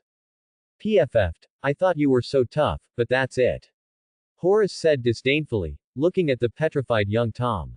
Horace transformed the kaiju back into flesh energy and injected it into the alternate dimension where Bela Lugosi was located. He felt no remorse for these created biological weapons. Horace studied the petrified young Tom. A curse on the soul. Interesting. Horace opened a portal to the greenhouse and said to a row of mandrakes, "Which of you is willing to contribute a bit of your body?" The mandrakes eagerly nodded their leaves, indicating, "Choose me." Horace picked the largest one, cut off a piece of its root, then replanted it in its pot and sprinkled some enhanced jinkala as compensation. Horace then used this piece of root to refine a bottle of curse-breaking potion and dripped it onto the petrified young Tom. While young Tom was recovering, he took out a lantern, which held half of the soul of the elder Tom he had captured last semester. After removing that half-soul fragment, he waited for young Tom to fully recover. Without waiting for him to beg for mercy, he violently blended the two souls together, removing their consciousness to turn them into an AI soul that could only answer questions. This was his first time editing a human soul, and Horace was very satisfied with his craftsmanship. He patted the shoulder of the brand new young Tom's soul. "From now on, you'll be called Flying God." Flying God nodded blankly. Horace resealed him in the diary, then, after ordering the symbiote basilisk to hunt as many Aragog as possible and bring their corpses here, he picked up the diary, opened a portal to the headmaster's office, and left the area. It was very late, and Dumbledore was sound asleep in the common room next to the headmaster's office. He dreamed of reuniting with Grindelwald at a coffee shop in their youth. After expressing his love to Grindelwald, Grindelwald shouted at him, "Watch out, there's a bomb." He looked down to find an evil little rascal hiding under the coffee table, piling explosives under his chair. Dumbledore woke up with a cold sweat, instantly startled, but the dream bled into reality. That little rascal was indeed piling explosives under his bed. "Ah, good midnight, Headmaster. I'm setting your alarm for the morning," Horace said somewhat awkwardly. He had been so careful, yet Dumbledore still woke up. Dumbledore silently thanked his beloved for the warning. If it weren't for him, he might have been blown to smithereens by now. Dumbledore grabbed Horace by the scruff of his neck and gave him 2 solid punches to the head. Then Dumbledore felt something was off. Why did his hand hurt a little? He then ran his hand over Horace's head and felt a cold, smooth metal surface. He took off whatever was on Horace's head, and a metal helmet appeared, having been under an invisibility charm. Since he'd been caught anyway, Horace brazenly admitted, "Old man, through our long struggle, I've come to a conclusion. When fishing, no, when causing mischief, not wearing a helmet is a very dangerous thing." Looking at Horace, who wore an expression that dared him to do his worst, Dumbledore suppressed his anger and asked, "Child, why are you looking for me so late instead of sleeping?" "Well, it's a long story." Horace recounted everything that had happened, from how he tricked the diary out of Lucius, to how he feigned cooperation with young Tom, and then how he subdued the basilisk, only concealing the existence of the super beast. "Headmaster, look, the founder of Slytherin, the sacred place, and even the house's guardian beast are all in my hands. So, shouldn't I be the head of Slytherin? Don't worry, I absolutely won't do anything out of line with the students. At most, it'll just be a pool party with the little Slytherin witches." Horace swore, pressing 4 fingers to his temple. Dumbledore felt a headache coming on. It hadn't even been 2 weeks since the start of term, and Horace had already pulled off something massive, quietly accomplishing such a big feat. "Child, what about the Chamber of Slytherin?" "No, that's my spoils of war. If you insist on taking it, then I'll just have to secretly teach Harry some more powerful spells. The disarming charm is just for fun, the killing curse is the goat." To prevent Harry from transitioning from Savior to Dark Lord legend, Dumbledore had no choice but to compromise. One Voldemort plus one Horus was already enough of a headache. He didn't want Harry to become a Dark Lord as well, leading to a Dark Lord version of the Romance of the Three Kingdoms. Voldemort, Harry, how are we worthy of being lumped in with Horus? Dumbledore and Horus agreed that the basilisk should not be released to harm people. Horus stated that he had sent the basilisk to maintain the ecological balance of the Forbidden Forest. Isn't this contributing more to protecting the Earth's environment than those green parties in the European Union? Look at my missile super beast and tell me, shouldn't I be awarded the Nobel Earth Prize? Late at night, a creepy, terrifying castle stood amidst the dense forest. The castle was exceptionally quiet under the cover of night. A light came on in a room on the 8th floor of the castle.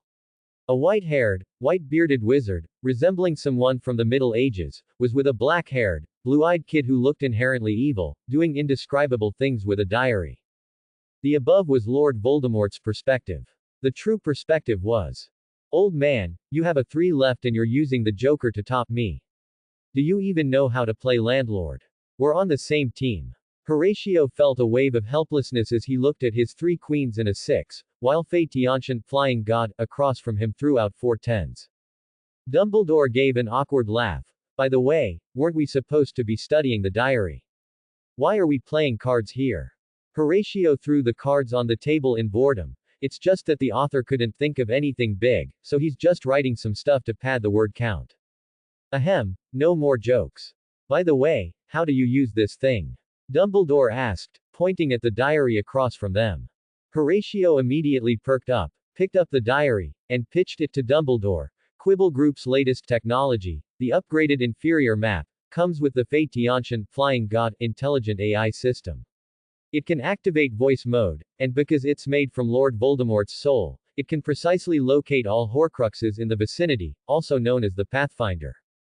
To demonstrate the product's authenticity to Dumbledore, Horatio spoke to the diary. Classmate Xiao Fei. I'm here, Fate-Ancient Flying God replied. Search for all nearby Horcruxes. There are 2 Horcruxes around you. Then 2 icons appeared on the diary. One was a sleeping little boy, and the other was an ancient, faded silver Ravenclaw's diadem. Huh. Horatio thought Hogwarts only had Harry as a Horcrux, and he didn't expect such a pleasant surprise. Ravenclaw's diadem. Dumbledore exclaimed, looking at the familiar icon. Quickly, take us to the Ravenclaw's diadem. Fate-Ancient Flying God remained motionless. You want to unlock VIP service without paying. What are you thinking? Horatio said disdainfully. Forget it, this is a free trial. Next time, remember to activate VIP service first. Classmate Xiao Fei, take us to the Ravenclaw's diadem. Fate-Ancient Flying God led them to the front of the room of requirement. Horatio exclaimed, impossible. I set up an interrogation room here before and didn't find any Ravenclaw's diadem. Is it broken? As he spoke, he went to check the diary. Dumbledore stopped him. Perhaps you're not opening it correctly. Then Dumbledore thought, I need a place to hide things, and walked past the room of requirement 3 times. The door to the room of requirement appeared. Horatio and Dumbledore walked inside. It was a room as large as a church, filled with items from all the students who had discovered this secret from ancient times to the present. Horatio seemed to remember something. Aha. You old trickster, I wondered why I couldn't find those old man photo albums of yours last Christmas when I was going to burn them. So you hid them here. After saying that, Horatio prepared to use Fiendfire to burn everything in there. Dumbledore quickly pulled him back and said, calm down, calm down. Finding the Ravenclaw's diadem is more important. Fate-Ancient Flying God led them to an old, bubbling cabinet. On top of the cabinet was a pockmarked bust of a male wizard, wearing Ravenclaw's diadem. This is it, that familiar scent of soul. Horatio jumped up, trying to grab the Ravenclaw's diadem, but his height and jumping ability seemed far from enough to reach it. After realizing he couldn't reach it, Horatio glanced at Dumbledore, who was secretly laughing beside him. Why are you still watching? Hurry up and get that thing down. Let me tell you first, this thing is my trophy. Dumbledore reached out and took down Ravenclaw's diadem, handing it to Horatio. Then they left the room of requirement and went to the headmaster's office. Horatio continued to pitch his diary to Dumbledore. How about it? Pretty amazing, right? As long as you carry this inferior map and run all over the world, you'll find all the Horcruxes one day. Plus, it supports music playback and dance functions to relieve your boredom during your journey. Come on, Xiao Fei, perform, grand ambition, for the principal. Singing karaoke in the villa, silver dragon fish in the pond. Following the music from the diary, Fei Tianxian, flying god, began to dance. Dumbledore was tempted and asked, how much does it sell for? Not 998, not even 9,998, only 99,998 galleons and you can take it home. Why is it getting more expensive? Dumbledore asked, puzzled. He didn't have that much money right now. Just tell me if you want it or not. Purchase now and get 4 Avada close-range defense cannons as a bonus, and we also support bartering now. Horatio said, then looked at the sorting hat. Don't even think about the sorting hat. How about this? Dumbledore placed a large silver sword on the table. Horatio's face darkened. Principal, I'm a ranged player. Are you giving me a great sword so I can cosplay Garen? This is the sword of Gryffindor. Yes, yes, yes. Horatio immediately pounced on the greatsword like a dog, hugging it and refusing to let go. Finally, Horatio left Tom Riddle's diary, which was now the inferior map, along with 4 silver squares on the table. He picked up the sword of Gryffindor and Ravenclaw's diadem, opened a portal, and left the headmaster's office. This little rascal. Dumbledore looked at the diary and the 4 silver squares on the table, considering where to use them. Wait a minute. Where did that little rascal's portal lead to? He vaguely remembered the scene inside the portal just now seemed to be a place piled high with miscellaneous items. Oh no. My photo albums. Horatio arrived at Slytherin's Chamber of Secrets, clutching several old man photo albums, the sword of Gryffindor, and Ravenclaw's diadem. With the photo albums, I can command the old man. With the sword of Gryffindor, I can order Professor McGonagall. I can walk sideways in this Hogwarts. You can still walk sideways without these. The system retorted. That's true. Horatio grabbed Lord Voldemort's soul from Ravenclaw's diadem. Not knowing how to deal with it, he threw it into a lantern to suffer for now. Then Horatio put Ravenclaw's diadem on his head. Strange. Why don't I feel anything at all? Could it be that I'm too smart, and Ravenclaw's diadem has no enhancement effect on me? Host. 0 multiplied by any number is 0. How dare you? You're saying I have no brain. Come out and fight. When you clicked on the introduction of this book, you already implicitly deposited your brain there.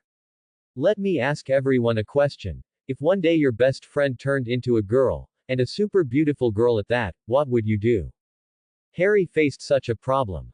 Early this morning, his good friend Ron, now to be called Lonnie, finally accepted the reality of her transformation into a girl and walked out of the dormitory. Harry was stunned. A girl with fiery red hair, fair skin, and a graceful figure walked charmingly up to Harry. You're Ron? No, Lonnie. Harry felt his heart rate quicken. This was the feeling of infatuation. Horatio, who had just returned to the dormitory carrying a hoe from the greenhouse, was also stunned. He took out his self-made permanent yin transformation potion and looked at the ingredient list on the back of the bottle. I didn't add any beauty-enhancing ingredients to this, did I? Harry brought Lonnie to the Great Hall, and all the young witches and wizards present were dumbfounded. Holy cow! Who is that? She's so beautiful. Fred and George exchanged glances. Is this our brother? Ah, no, sister. Ginny looked at her sister and her crush's intimate appearance. I can't win, I really can't win. It's all Horatio's fault. Horatio sneezed and continued to analyze why Ron became so beautiful after turning into a girl. His final conclusion was that the Weasley family genes were indeed powerful. After breakfast, Harry prepared to go to Quidditch practice. Last year, he won the Quidditch Cup for Gryffindor, which made him very happy. This year, he aimed to work hard to win the Quidditch Cup again. So, when are you going to do your work in my greenhouse? House Elf No. 2. Horatio appeared behind Harry like a ghost, pressed down on his shoulder, and said gloomily, do you want to be roommates with Lonnie again? Professor Snape, passing by, heard this and gave Horatio a look of approval. Please, by all means, do so. Professor Snape had already obtained samples of Horatio's potion, but he analyzed it for a long time, and even looked at the formula Horatio left on the back of the potion bottle, yet he still couldn't successfully replicate the permanent yin transformation potion, only able to make some temporary versions. Horatio stated, "Firstly, the difference in our talents is only a small one, but that small difference is the gap between mortals and gods. Secondly, this potion is not just a potion, it also contains elements of human alchemy." Horatio had long begun to integrate the knowledge he had mastered. Transfiguration plus alchemy was relatively simple and had succeeded a long time ago. Potion plus alchemy had also been successfully experimented with, and the permanent yin transformation potion was the result. Alchemy plus herbology had also been developed, otherwise why would the plants in his greenhouse mature so quickly? As for how to integrate herbology, alchemy, transfiguration, and potion making, Horatio could only say that he had successfully experimented with it. When the time comes, he would let the old fogey witness the power of another world's other pair of gays, who fought due to differing ideals, uniting. Susano armor with the great Buddha, two people destroying four nations. Back in reality, Harry was desperately pleading with Horatio to let him go to practice, when a voice as melodious as a nightingale reprimanded, "Let him go." Lonnie quickly stepped forward and rescued Harry from Horatio's clutches. She glared at Horatio, there was nothing she was afraid of now. "Oh, ho, you've gotten bold. Did Liang Jingru give you the courage to provoke me? Don't think that just because you've become a girl, I won't mess with you." Horatio stated that even if Hermione and Fleur offended him, he would still deal with them, unless he himself was foolish enough to get beaten. "Come on, I'm not afraid of you. If you dare touch me, I'll tell Professor McGonagall." Lonnie puffed out her broad chest. Having accepted becoming a girl, the first thing she learned was how to tell on people. I'm afraid of her. Horatio still let go of Harry. It was best not to offend a menopausal large female Hakimi. "All right, you just wait for me, I'll be back." Horatio turned and left the Great Hall, planning to go back and develop a camera specifically for animagus transformations. Harry, with tears in his eyes, held Lonnie's hand and said to her, "Weasley, you are my goddess." Harry brought Lonnie and Neville, with his little fanboy Colin Creevey trailing behind, to the Quidditch pitch.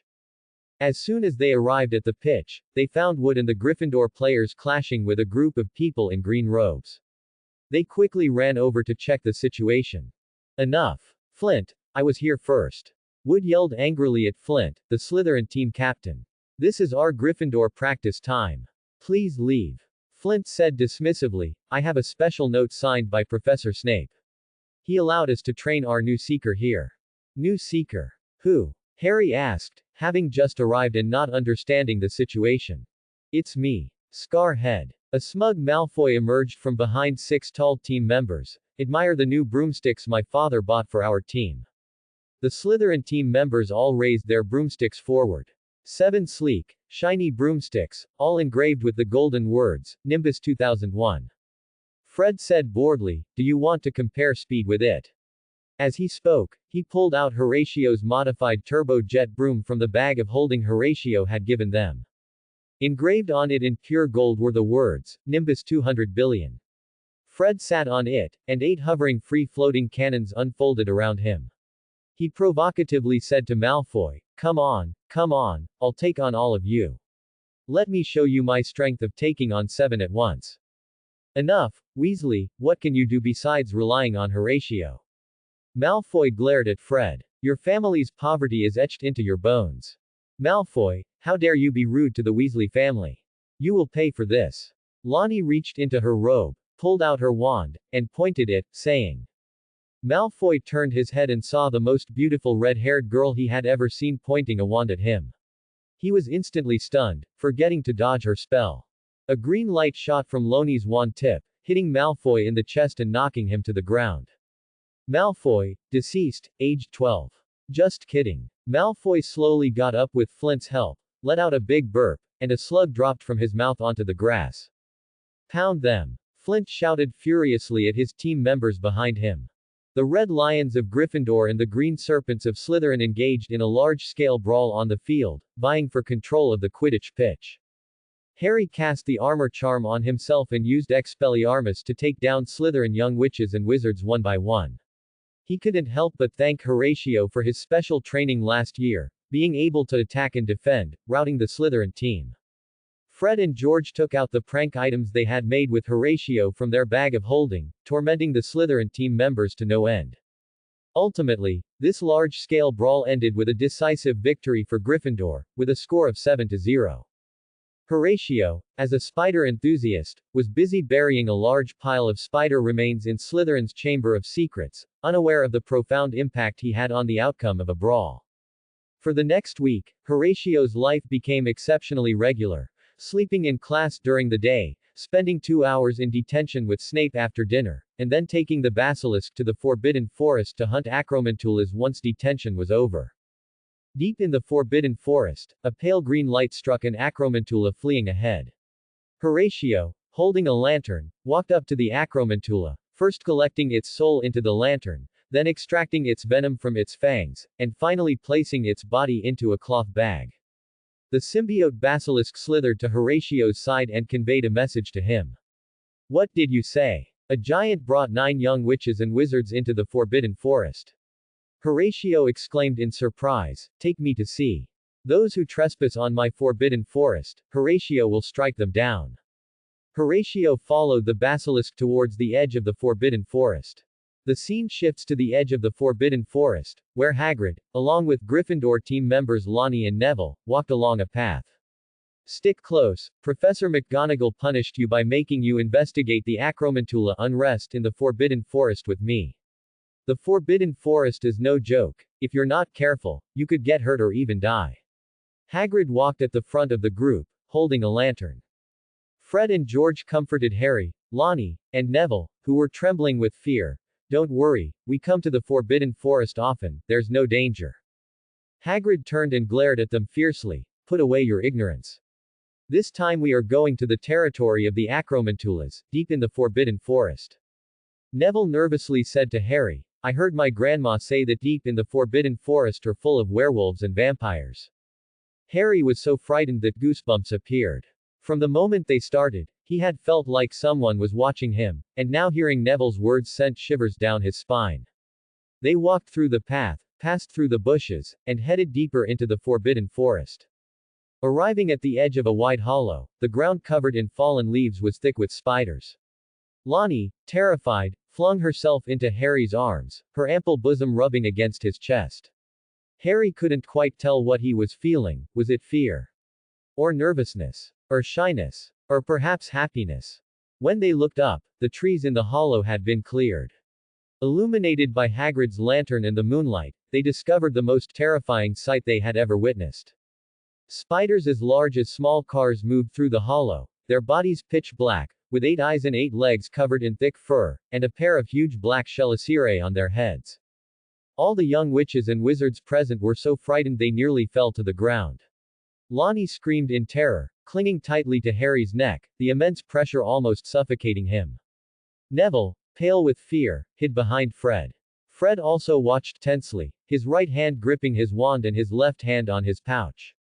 "Is that you, Hagrid?" From the center of a hemispherical web, a spider the size of a small elephant slowly emerged. Its body and legs were dark gray, and on its ugly head with large chelicerae, each eye was covered with a white film. "It's me, Aragog," Hagrid replied. "Hagrid, it's been so long since we last met. What brings you here?" Aragog asked. "Aragog, why are you attacking the Centaur tribe? And your offspring have run to the edge of the Forbidden Forest. Didn't we agree you couldn't leave the depths of the Forbidden Forest?" Hagrid questioned. Aragog was silent for a moment and then said, "Hagrid, do you remember the little girl who was killed in the bathroom?" "I remember. That's something I'll never forget," Hagrid said, seemingly with some sadness. "The fellow who killed her has been released again. It's been hunting my offspring extensively in the Forbidden Forest. We have no choice. For survival, we must find another place to live. It's getting closer and closer to our nest. Fortunately, I sent a squad of daredevils to lure it away, but that's not safe. We must find a new place to survive." "What is it? You wouldn't say then, and you won't say now. Tell me, and I'll ask Headmaster Dumbledore to help you," Hagrid pleaded. It's an ancient creature that we spiders fear the most. We cannot speak its name. Aragog seemed unwilling to speak further and slowly retreated into its nest. Spiders from all directions surrounded Hagrid and his companions. Aragog said from inside the cave, "I'm sorry, Hagrid, because that monster is roaming the Forbidden Forest. We haven't caught any prey for many days. I can no longer control my offspring. They can no longer refuse fresh human flesh. Goodbye, Hagrid, I will mourn you this time next year." Aragog. Hagrid roared, "Children, hide behind me. We'll leave here together."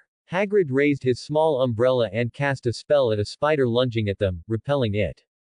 The young witches and wizards also used their wands to fend off the surrounding spiders, but there were simply too many of them. Their small group was not enough.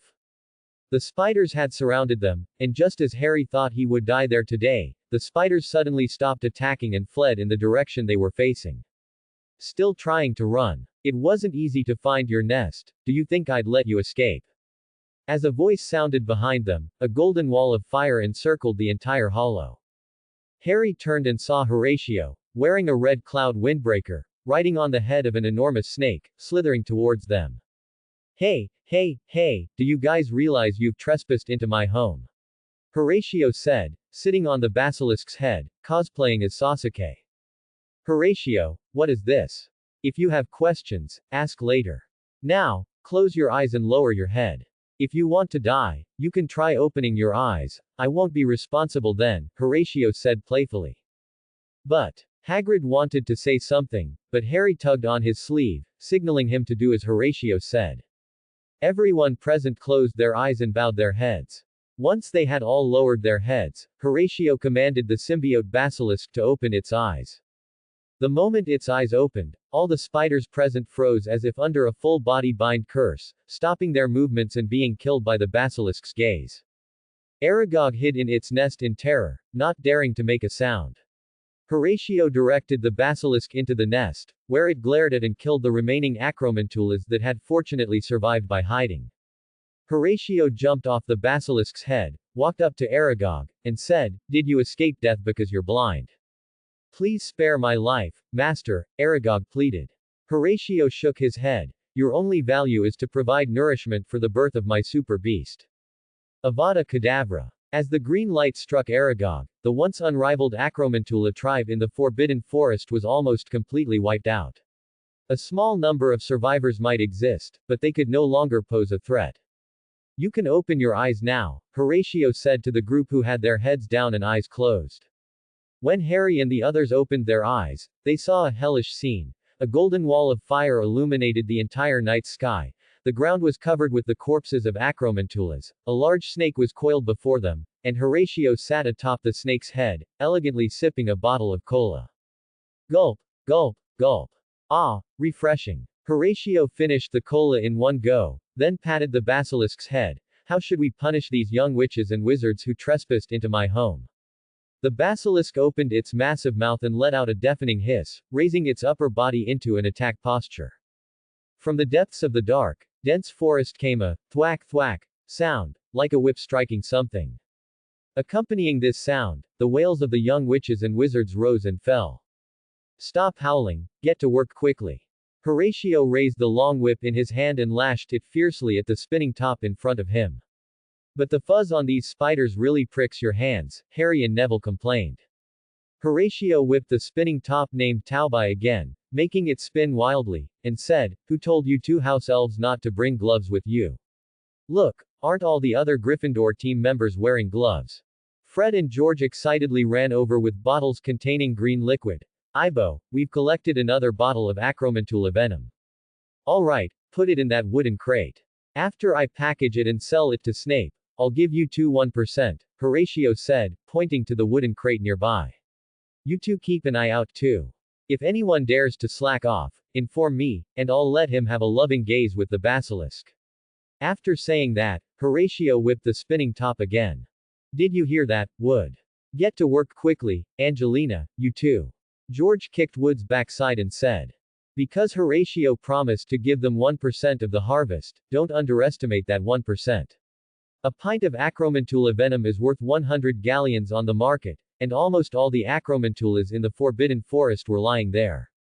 Fred and George's eyes had already turned into the shape of galleons. They had the startup capital for their shop plan. Wood and Angelina looked at the menacing basilisk, daring not to speak out, and could only bury their heads and silently collect the acromantula venom. Horatio, Wood, Angelina, Harry, and Neville all showed expressions of relief, as if they had heard the sound of salvation. As for why Professor McGonagall came here, it all started from the beginning. At that time, Horatio forced Lonnie and Alida to form a group to collect acromantula venom, but that useless person who was afraid of spiders fainted as soon as she touched a spider. Horatio had no choice but to have Hagrid send her back to Hogwarts. Horatio, what are you doing? Professor McGonagall looked at the spider corpses all over the ground, and a huge snake menacingly staring at her beloved Quidditch team members. She was so angry that she instantly transformed into the god of war from Eastern mythology, picking up her wand to give Horatio a severe blow. Horatio calmly took out the sword of Gryffindor from his cloth bag, struck Artoria's classic pose, and said to Professor McGonagall, "Stand down, Minerva McGonagall." Seeing the sword of Gryffindor, why do you not drop your wand and surrender? Gather all Gryffindor students to help me collect venom. I'll surrender my big head. Professor McGonagall directly shot a killing curse, no, a stupefy at Horatio. After a cloud of thick smoke, Horatio stood on the spot unharmed, lightly brushing the dust off his clothes. What a joke, my clothes had 10,086 layers of armor charms stacked on them, how could your stupefy break them? As for the thick smoke, that was the special effect added when the armor charm shattered. No damage with smoke, right? Keep it up, Professor McGonagall, you only need to cast Stupefy 10,085 more times to break my defense. Horatio said smugly, then added 2 more layers of armor charm runes to his clothes. Oh, now you need to cast it 10,087 times, ga ga ga ga. While Horatio was being smug, he didn't notice a white-bearded old man stealthily coming up behind him, holding a baseball bat, and hitting Horatio on the back of the head. Dwang! A crisp metallic clang echoed in the night sky of the Forbidden Forest. Horatio shook his slightly dizzy head and turned around to see Dumbledore launching a sneak attack. Well, you old man, you can't play fair, you're resorting to sneak attacks. Fortunately, I always remember to wear a helmet when doing bad things, otherwise, you really would have succeeded. Dumbledore and Professor McGonagall ultimately did not punish Horatio, as he had, after all, saved their lives. Fred and George's dreams of getting rich were shattered. They were crying and wailing as Dumbledore and Professor McGonagall led them back to Hogwarts. Horatio was left alone to clean up the mess. Unable to do anything else, Horatio could only have the basilisk take all the spiders back to the Chamber of Secrets. After transforming Aragog's lineage into spider venom and injecting it into Belloc, Horatio looked at the overflowing lanterns, pondering how to deal with these souls.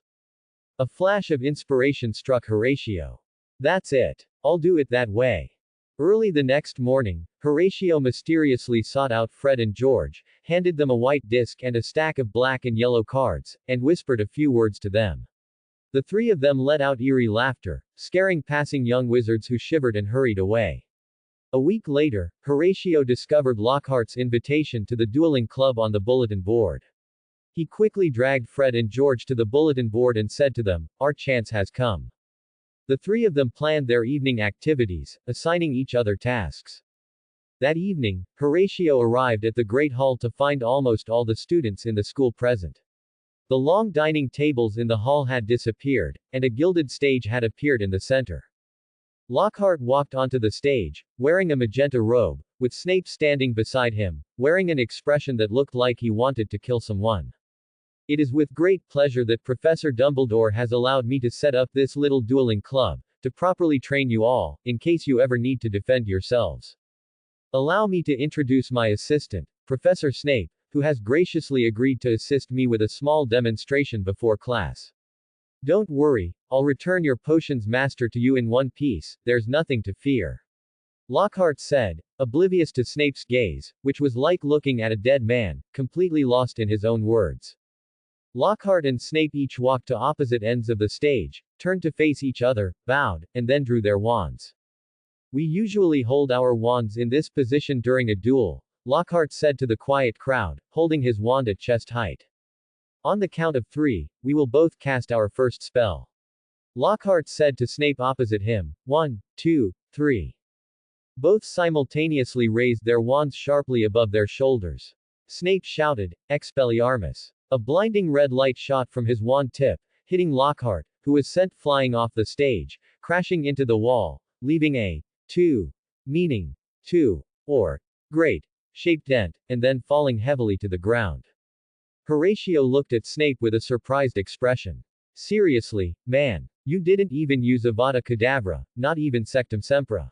Snape felt Horatio's gaze and gave him a disdainful look. Did I give you too much face? Horatio drew his wand, ready to give Snape a piece of his mind. Fred and George quickly held him back, saying, Don't forget our plan. Horatio calmed down, made a mental note, and decided to settle the score with him later. Lockhart was helped up by a girl nearby. Just as he was about to say something, Fred jumped onto the stage and said to Horatio below, Horatio, how dare you do such a thing to my sister? Unforgivable. Come up here and duel me to the death. The young wizards below looked at Fred with admiration. Is he really that brave? Snape also had an expression of wanting to watch a good show and stepped off the stage, seemingly to make room. Horatio walked onto the stage with a gloomy expression and said to Fred, You dare to challenge me? Are you ready to die? Fred said, Enough talk. Prepare to die. Horatio and Fred simultaneously took out a white disc, put it on their hands, inserted a stack of yellow and black cards into a slot on the disc, and simultaneously shouted, Duel.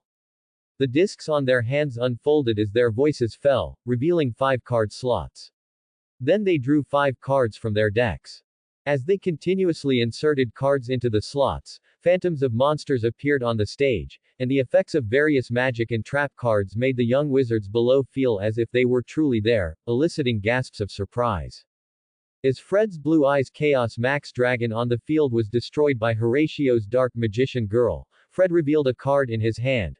Because a Blue Eyes monster on the field was destroyed, I can now special summon Blue Eyes Alternative Ultimate Dragon. Pure white power, residing at the source of infinite time, raise your wings that tremble with the echoing intertwining of souls, and emerge from the azure abyss. Appear, Deep Eyes White Dragon. With the recitation of a summoning chant, a gigantic white dragon with a ring on its back, from which 5 wings grew, appeared in the Great Hall. Its massive body filled half the hall. Malfoy, watching the elegant white dragon from below, felt his heart clench, as if experiencing first love. Horatio was not to be outdone. After blocking Deep Eye's attack with a trap card, he drew another card. After tributing Dark Magician Girl and Apple Magician Girl, he revealed a card in his hand. Black Gold Tyrant Dragon. Break the shackles that imprison you in the rift of the present world, and bring destruction to my enemies. Appear, Gandora X the Dragon of Demolition. As the summoning chant ended, a giant dragon, entirely black and covered in purple orbs, appeared opposite Deep Eye's white dragon. The confrontation of the 2 giant dragons caused the young wizards below to gasp in amazement, especially Malfoy, who was deeply captivated by the 2 handsome dragons, wishing he could own them on the spot. George seized the opportunity, holding a megaphone, and shouted to the excited crowd, Quibble Group's latest technology, the Dual Disc, is about to go on sale. For only 1 galleon, you can get 1. Pre-orders are now open, first come, first served. The young wizards surged towards Fred, all eager to buy. What they didn't know was that the real trap was just beginning. Under Horatio's capitalist ugly face, the Quibble Group launched its first generation of card packs, 1 Canute per pack, containing 5 cards, mostly common N and R cards. As for the rarer SR cards, you might get 1 every 10 packs, and for the rarest cards, you might not even get 1 in 100 packs. With the explosion in popularity of Yu-Gi-Oh cards, Hogwarts and even the entire wizarding world were swept up in a fervent dueling craze. Many wizards scrimped and saved for a single card, sparing no expense to obtain it. They even worshipped Horatio's portrait, hoping to increase their luck. These people were known as card dudes. Through Fred and George's connections, Yu-Gi-Oh dealerships appeared in both Diagon Alley and Hogsmeade. With such exorbitant profits, Horatio and his team were essentially making money while lounging. As for the production of the cards, that was left to the money printer, no, the card production machine in the Chamber of Secrets. Host, You've generated the power of faith in less than 2 years as a wizard. How did you do it?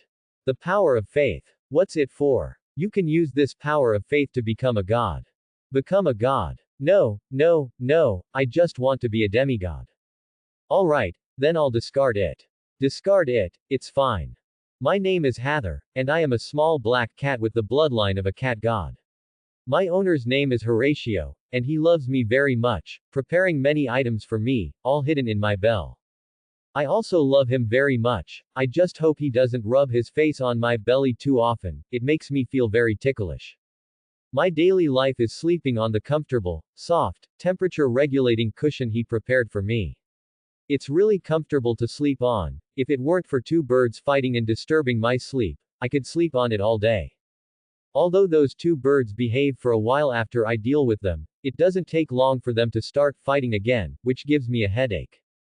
My owner also has a hippogriff named Newt, and I have the best relationship with it. I often ride on its back to catch fish in the Black Lake. Although there are often some octopus-like creatures that harass us, we are not afraid of them. As soon as I tap my bell, they instantly turn to ash. As for the big snake my owner recently tamed, I don't like it, it smells awful. But it is quite respectful towards me. Sometimes I use my bell to open a portal to the Chamber of Secrets where it hides to play. That big snake offers me dead mice. Bah, who wants to eat those disgusting mice? I am a refined little cat.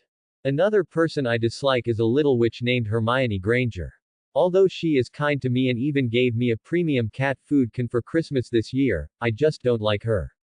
Every time she wants to be alone with my owner, I run to his leg and rub against his calf, asking for pets. HMPH. How can a mere human female win against me? There are also two red-haired twins who have a good relationship with my owner. They respect me a lot. After Christmas, they opened a prank shop at Hogwarts and even invited me to be their opening guest. Although I didn't want to go, they offered so much that I couldn't refuse. Later, my owner heard about this and punished them by making them take off their shirts and pole dance in the Great Hall in front of everyone. And you know what? They danced quite well. My owner's dean, Professor McGonagall, is a very dignified lady. Although she is often driven crazy by my owner, she is still very kind to me. The last time I saw her, she even turned into a tabby cat and took me to the kitchen to steal food. My owner's potion class teacher is a very scary looking person. After my owner gave him a golden gauntlet last time, I often see him wildly attacking an alchemical golem, and his appearance is different every time. It scares the cat out of me. Although he acts very indifferent towards me when others are present, in private, he always offers me a potion that makes my fur soft and shiny. I think he must be a good person. My owner's principal is an old white-bearded man named Dumbledore. Although he seems kind and amiable, he is actually an old schemer. Last time, while my owner was in class, he secretly came to my owner's dormitory to look for his photo collection, but unfortunately, there was nothing in my owner's dormitory. I would never tell him that those photos are hidden in my bell. My owner's house elf, Harry, my owner told me he was a boy with a tragic past, so although my owner torments him and exploits him, my owner still helps him grow well. Although I think my owner is purely looking for fun. Harry seems very afraid of me. Every time he sees me, he avoids me. Isn't it just supervising his work in my owner's greenhouse? That's what he should do. Later, I must complain to my owner, he doesn't even know how much I take care of him. I remember when Harry participated in the Quidditch match against Slytherin, I discovered that a house elf secretly cast a spell on Harry's bludger, causing him to fall from the sky. After I told my owner about this, my owner found that house elf, who was hiding in Hogwarts, threw Peeves and took it to the Chamber of Secrets. After seeing that big snake, it reconciled with Harry and became friends again. Although this scene was quite touching, I always felt a bit strange. A house elf's house elf, what the hell is that? A subcontractor. My favorite thing to watch recently is Harry and Malfoy's love-hate relationship for the little witch named Lonnie. Malfoy often used the rare cards he got from my owner to stylishly beat Harry in duels. Harry, having no other choice, went to my owner for help. My owner taught Harry a deck that mostly consisted of red traps, allowing Harry to bring a smile to Malfoy's face. The effect was indeed good. At least Malfoy ran out of the Great Hall, yelling, "I'm going to tell my dad." As for my owner, he is known as the Little Devil King. In school, all the young witches and wizards are quite afraid of him. This is also why I can wander around the school without anyone daring to provoke me. Although my owner is disliked by everyone in school, he is super good to me, Isis, Nephthys, and Newt. He said that if anyone dares to harm us, he will make sure that person's entire clan goes to hell. Of course, we also like him very much. When we're bored in the morning, my owner takes us to sleep under the Whomping Willow. He likes to lean on Newt's wings, Isis and Nephthys like to stick to him on his left and right, and I like to lie on my owner's stomach, letting him stroke my fur. If only everything could be as peaceful as it is then. But my owner's erratic personality means we can't always live such a peaceful life.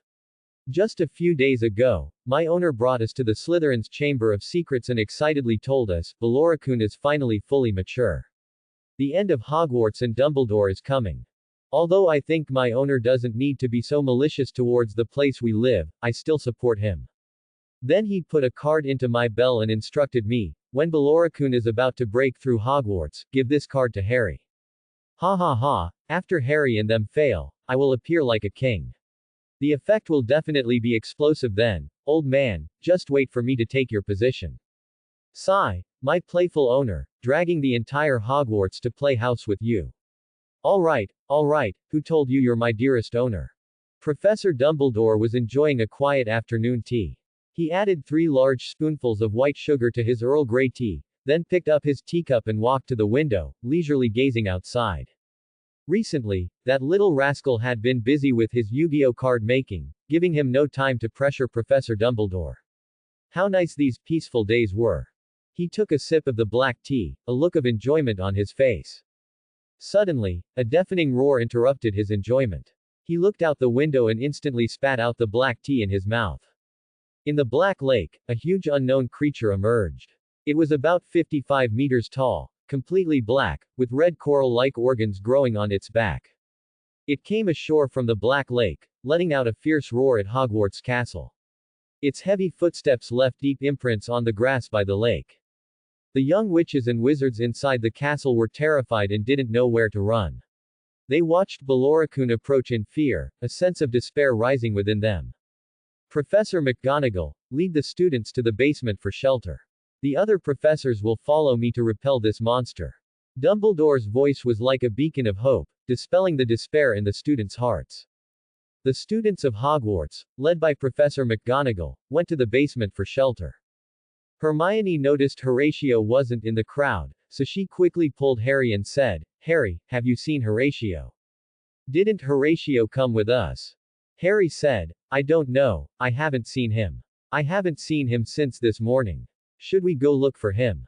Lonnie quickly pulled Harry back. Harry, it's very dangerous outside. You need to protect yourself first. Besides, this thing might have been caused by Horatio. Hermione glared at Lonnie. How can you say that? He's our classmate. No, I'm going to find Professor McGonagall. Hermione left the crowd and found Professor McGonagall, who was maintaining order. Professor, Horatio is missing. I can't find him anywhere. Professor McGonagall also had a headache. Horatio, this child, was causing her trouble even in a crisis. You go to the basement for shelter first. I will explain the situation to Dumbledore. Hermione worriedly followed the group to the basement for shelter. Professor McGonagall quickly came outside Hogwarts and found Dumbledore, who was casting protective spells on Hogwarts. Professor Dumbledore, Horatio is missing. Never mind him. You first think of a way to delay that thing's progress. Dumbledore wanted to spit blood. This thing was clearly caused by Horatio. He knew why that little rascal Horatio hadn't caused trouble for so many days. He was saving up a big move for him. Snape tried to use Sectum Sempra to attack Belorikun's leg, but according to a certain light shaman, super beasts have no sense of pain, so it can only be said that Professor Snape's foot-rubbing skills were good. The attacks from the other professors also had no effect on the super beast. After all, it was a biological weapon created by refining the entire Forbidden Forest's 5x danger level Acromantula, so its magic resistance was maxed out. As for the killing curse, setting aside whether Dumbledore and the others would use it, it would be useless even if they did. The killing curse severs the bridge between the body and soul, and a biological weapon like a super beast has no soul, it acts entirely according to the operating logic programmed by its creator. The Fiendfire curse could cause effective damage, but unfortunately, Horatio had installed a termination spell device on the super beast, so the professors temporarily had no way to deal with it. Dumbledore and Professor McGonagall used transfiguration to soften the ground beneath the super beast, hoping to trap and bury it alive. Horatio, observing from the shadows, was surprised, saying, "There's also this move." But it was useless, the super beast didn't rely on its huge size to dominate other worlds. A missile launched from Belorokun's mouth flew rapidly towards Dumbledore and the others. Dumbledore quickly blocked the attack.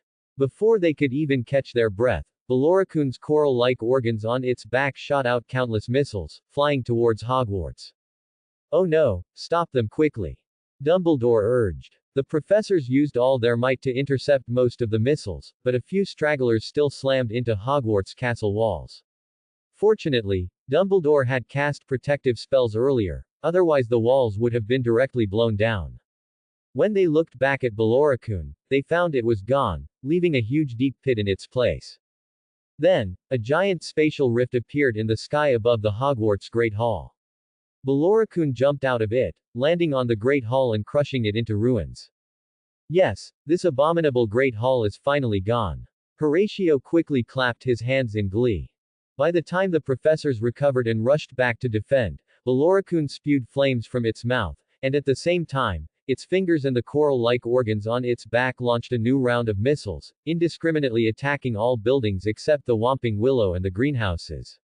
In an instant, countless Hogwarts buildings collapsed, and the ground was engulfed in raging fires. Belorikun stood in the flames, like a demon god from hell reigning over the human world, madly destroying the remaining structures. Professor McGonagall, quickly evacuate the students from Hogwarts. Dumbledore's heart was bleeding. Horatio's move was too cruel. If he had known Horatio had this up his sleeve, he should have let Horatio vent slowly sometimes. He recalled Grindelwald's prophecy about Horatio when he met his old lover at Nurmengard on Christmas. A star of world destruction, the more you suppress it, the stronger the rebound. Horatio's 2-month-long accumulated big move had turned Hogwarts into ruins. Although it could be restored, it would take a lot of time and effort. What if he continued to suppress him and he held a big move for a year or several years? Dumbledore dared not imagine. The scene returns to the basement. The students, hearing the continuous explosions and terrifying roars outside, turned pale with fright. Many young witches and wizards cried outright. Professor McGonagall apparated here. Normally, apparition was not possible within Hogwarts, but now that it had been razed to the ground, this restriction naturally became void. "Everyone, follow me out of here. Hogwarts is finished." Professor McGonagall suppressed her grief and said to the students solemnly. Under Professor McGonagall's protection, the students left the basement through a secret passage and came outside Hogwarts. They saw Belorikun rampaging over the ruins of Hogwarts. Dumbledore and the other professors were struggling to fight it. Seeing their familiar home reduced to cold rubble, the students couldn't help but shed tears of sorrow. Harry looked towards the direction of the Gryffindor Tower at Hogwarts, which had vanished, leaving only a few scattered broken walls speaking of its former existence. Harry understood that his home was gone. Just as Harry despaired, meow. A cat's meow awakened him. Heather squatted in front of him, watching him with interest. Harry quickly crouched down to pick up Heather, but it dodged him. "Where's your owner?" Harry asked. Heather ignored him, patted the bell on its neck, and a card with a note flew towards Harry. Harry took the card. "This is a Yu-Gi-Oh card. But what does this black border mean?" He opened the note, which read, "To save Hogwarts, do as I say." After reading the note, he was about to ask Heather some questions, but he saw it pat its bell, open a portal in front of it, and disappear into it. Harry helplessly found Lonnie, who was crying with Ginny, and handed her the note to read. After Lonnie read the note, she wiped away her tears and said to Harry, choked with emotion, "Just do as he says." She then took Harry's hand. "Combine us," Harry said. "Combine us," Lonnie said. "Opal." They held hands, back to back, and shouted together, XYZ summon. The card in Harry's hand glowed brilliantly, flew into the air, and turned into a portal. A giant mech walked out of the portal. The god-slaying mech Tenkugo, the Heaven's Thunder, A Zeus made its grand appearance. Harry and Lonnie turned into white light and were absorbed into Tenkugo, the Heaven's Thunder's body, arriving in a sky-blue metal room. In front of them was a huge screen, displaying the outside scene in the middle. Above the screen was a timer, reminding them that Tenkugo, the Heaven's Thunder's transformation time was only 3 minutes. To the right of the screen was a line of text. Tenkugo, the Heaven's Thunder, pilots need to perform the following actions synchronously to move. The more synchronized the actions, the stronger Tenkugo, the Heaven's Thunder's power. Below was a small white figure constantly striking different poses. Although Harry found those movements embarrassing, he followed the white figure. They didn't notice a camera behind them filming their every move. As they performed those actions, Tenkugo, the Heaven's Thunder's 2 huge thrusters on its back erupted with purple flames, charging into Belorikun, who was still being besieged by the professors. The students below let out a huge cheer, shouting, Harry and Lonnie, go! Charge! Harry! With powerful propulsion, Tenkugo, the Heaven's Thunder, knocked Belorikun flying out of the Hogwarts ruins, and slammed it hard onto the ground. Belorikun struggled to get up, launching countless missiles at Tenkugo, the Heaven's Thunder. Blue shields appeared around Tenkugo, the Heaven's Thunder, intercepting the missiles. Then, it quickly approached Belorikun, delivering a punch to its head.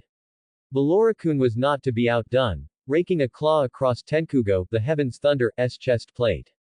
The two sides pulled apart. Belorikun shook its head, letting out an angry roar, and spewed flames from its mouth towards Tenkugo, the Heaven's Thunder. Blue lasers shot from Tenkugo, the Heaven's Thunder's shoulders, piercing through the flames and directly hitting Belorikun's mouth, causing a violent explosion. Belorikun wailed, using the skill-binding halo on Tenkugo, the Heaven's Thunder, and at the same time, lasers shot from its hands, hitting Tenkugo, the Heaven's Thunder's abdomen. Tenkugo, the Heaven's Thunder, was blasted away by the laser, landing in the Black Lake. The merpeople and Grindylows inside were terrified and scattered. Tenkugo, the Heaven's Thunder, got up, breaking free from the binding halo. Inside the cockpit, Harry looked at the dwindling time and said to Lonnie, there's not much time left. We can only use our ultimate move. Just now, the white figure had transformed into 2 figures performing some actions that made them blush, with the ultimate move actions written below. Lonnie nodded, blushing, and hugged Harry. As they completed their actions, Tenkugo, the Heaven's Thunder, flew into the air, its 2 thrusters on its back began to unfold, emitting 2 purple lasers. At the same time, its hands also lit up and emitted purple lasers, and its legs, shoulders, and chest fired blue lasers. Several lasers converged to form a huge beam of light, which shot down towards Belorikun below. Belorikun was struck by the giant beam of light, exploding into countless fragments on the ground. As time ran out, Tenkugo, the Heaven's Thunder, disappeared into the sky, and Harry and Lonnie transformed back into orbs of light, returning among the students. The moment they landed, the students immediately surrounded them, erupting into fervent cheers, shouting their names, lifting them up, tossing them into the air, and catching them steadily. Colin, their devoted fan, also held his ever-present camera, taking photos of them, while Professor McGonagall watched them with a gratified smile. After quite some time, they were finally put down. Professor McGonagall, after the excited students gradually calmed down, led them back to the Hogwarts ruins to begin reconstruction work. When the students returned to Hogwarts, the sight before them still left them heartbroken. There were ruins everywhere, and many places were still burning with large fires that the professors were trying hard to extinguish. Many little witches couldn't help but hug each other and cry, while the young wizards suppressed their sorrow. Professor McGonagall walked over to Professor Dumbledore, who was deep in thought. Professor Dumbledore, I've brought the children back. Fortunately, there were no casualties this time, which is a blessing in disguise. Professor Dumbledore nodded, but he still felt something was amiss, always having an ominous premonition. He hoped he was just overthinking it. While the Hogwarts teachers and students were busy with post-disaster reconstruction, they didn't notice that Belorikun's fragments, not far away, had transformed into black liquid and were reconverging. As the black liquid finished converging, they erupted into a black mist, leaving the teachers and students somewhat bewildered and at a loss. As the black mist dissipated, the teachers and students were horrified to discover that the monster had reappeared, taller and with its body transformed from black to green. It let out a deafening roar and once again approached Hogwarts. The students were terrified, sitting on the ground in fear, and despair once again enveloped Hogwarts. Harry and Lonnie had intended to transform again to stop the monster, but they found that Tenkugo's card face had disappeared, leaving only a blank space. As Beloricune 2 continuously approached, Professor Dumbledore quickly used a protective spell to guard the students. What else did Horatio, that little rascal, want to do? Hogwarts was already in ruins, did he want to kill them too? Professor Dumbledore didn't believe Horatio would harm them, so he quickly led the professors to cast protective spells together, wanting to see what Horatio intended. Beloricune 2 reached the edge of Hogwarts and slammed a claw onto the protective spell's barrier, the heavy impact shaking the very ground. Seeing that one blow failed to destroy this turtle shell, Beloricune 2 let out a terrifying roar of anger, and the coral-like organs on its back spewed out an endless black mist, obscuring the sky. The students watched this scene in despair, having already given up resistance in their hearts. They hugged each other, crying and screaming, preparing to face their final moments. Just as Professor Dumbledore thought Horatio truly intended to kill them, a golden light pierced through layers of black mist, shining upon the Hogwarts ruins. Horatio, riding Newt, clad in armor, holding the sword of Gryffindor, and wearing Ravenclaw's diadem on his head, slowly descended from the golden light and appeared before the students. The students seemed to see King Arthur, riding a white horse, standing before them. Holy crap, host, that was quite a show-off. Your faith power is almost overflowing. Really? Can you use this faith power to add some special effects for me, to make this show even grander? Of course, my dear host. Back in reality, Horatio raised the sword of Gryffindor above his head. The golden light began to continuously gather on the sword of Gryffindor, gradually forming a golden giant sword hundreds of meters long. Excalibur. As Horatio slashed the sword of Gryffindor towards Beloricune 2, a golden sword chi cut through layers of black mist, directly hitting Beloricune 2. Beloricune 2 was reduced to ashes in the golden light. At the same time, the golden light dispersed the black mist above Hogwarts, and sunlight once again shone upon Hogwarts. Holy crap, host, your faith power is full again. Keep adding special effects, the special effects can't stop. Horatio dismounted, faced the students, plunged the sword of Gryffindor into the ground, crossed his hands on the hilt, and radiated a rich golden light that dyed his hair golden. Even the professors, let alone the students, seeing this scene, couldn't help but kneel on one knee, bowing their heads in respect to Horatio. Holy crap, host, it's full again and again. I can't hold it in anymore. Don't explode. Get rid of it, quickly. I can't throw it away, I can only redirect it elsewhere. Then redirect it to my few cards. After a grand display, the students' gazes towards Horatio changed. Most young wizards looked at Horatio with respect, while the little witches and a few young wizards looked at Horatio with love, scaring Horatio so much he almost drew his sword on the spot to cut down those demons. Professor Dumbledore pulled Horatio to a corner. Did you create that monster?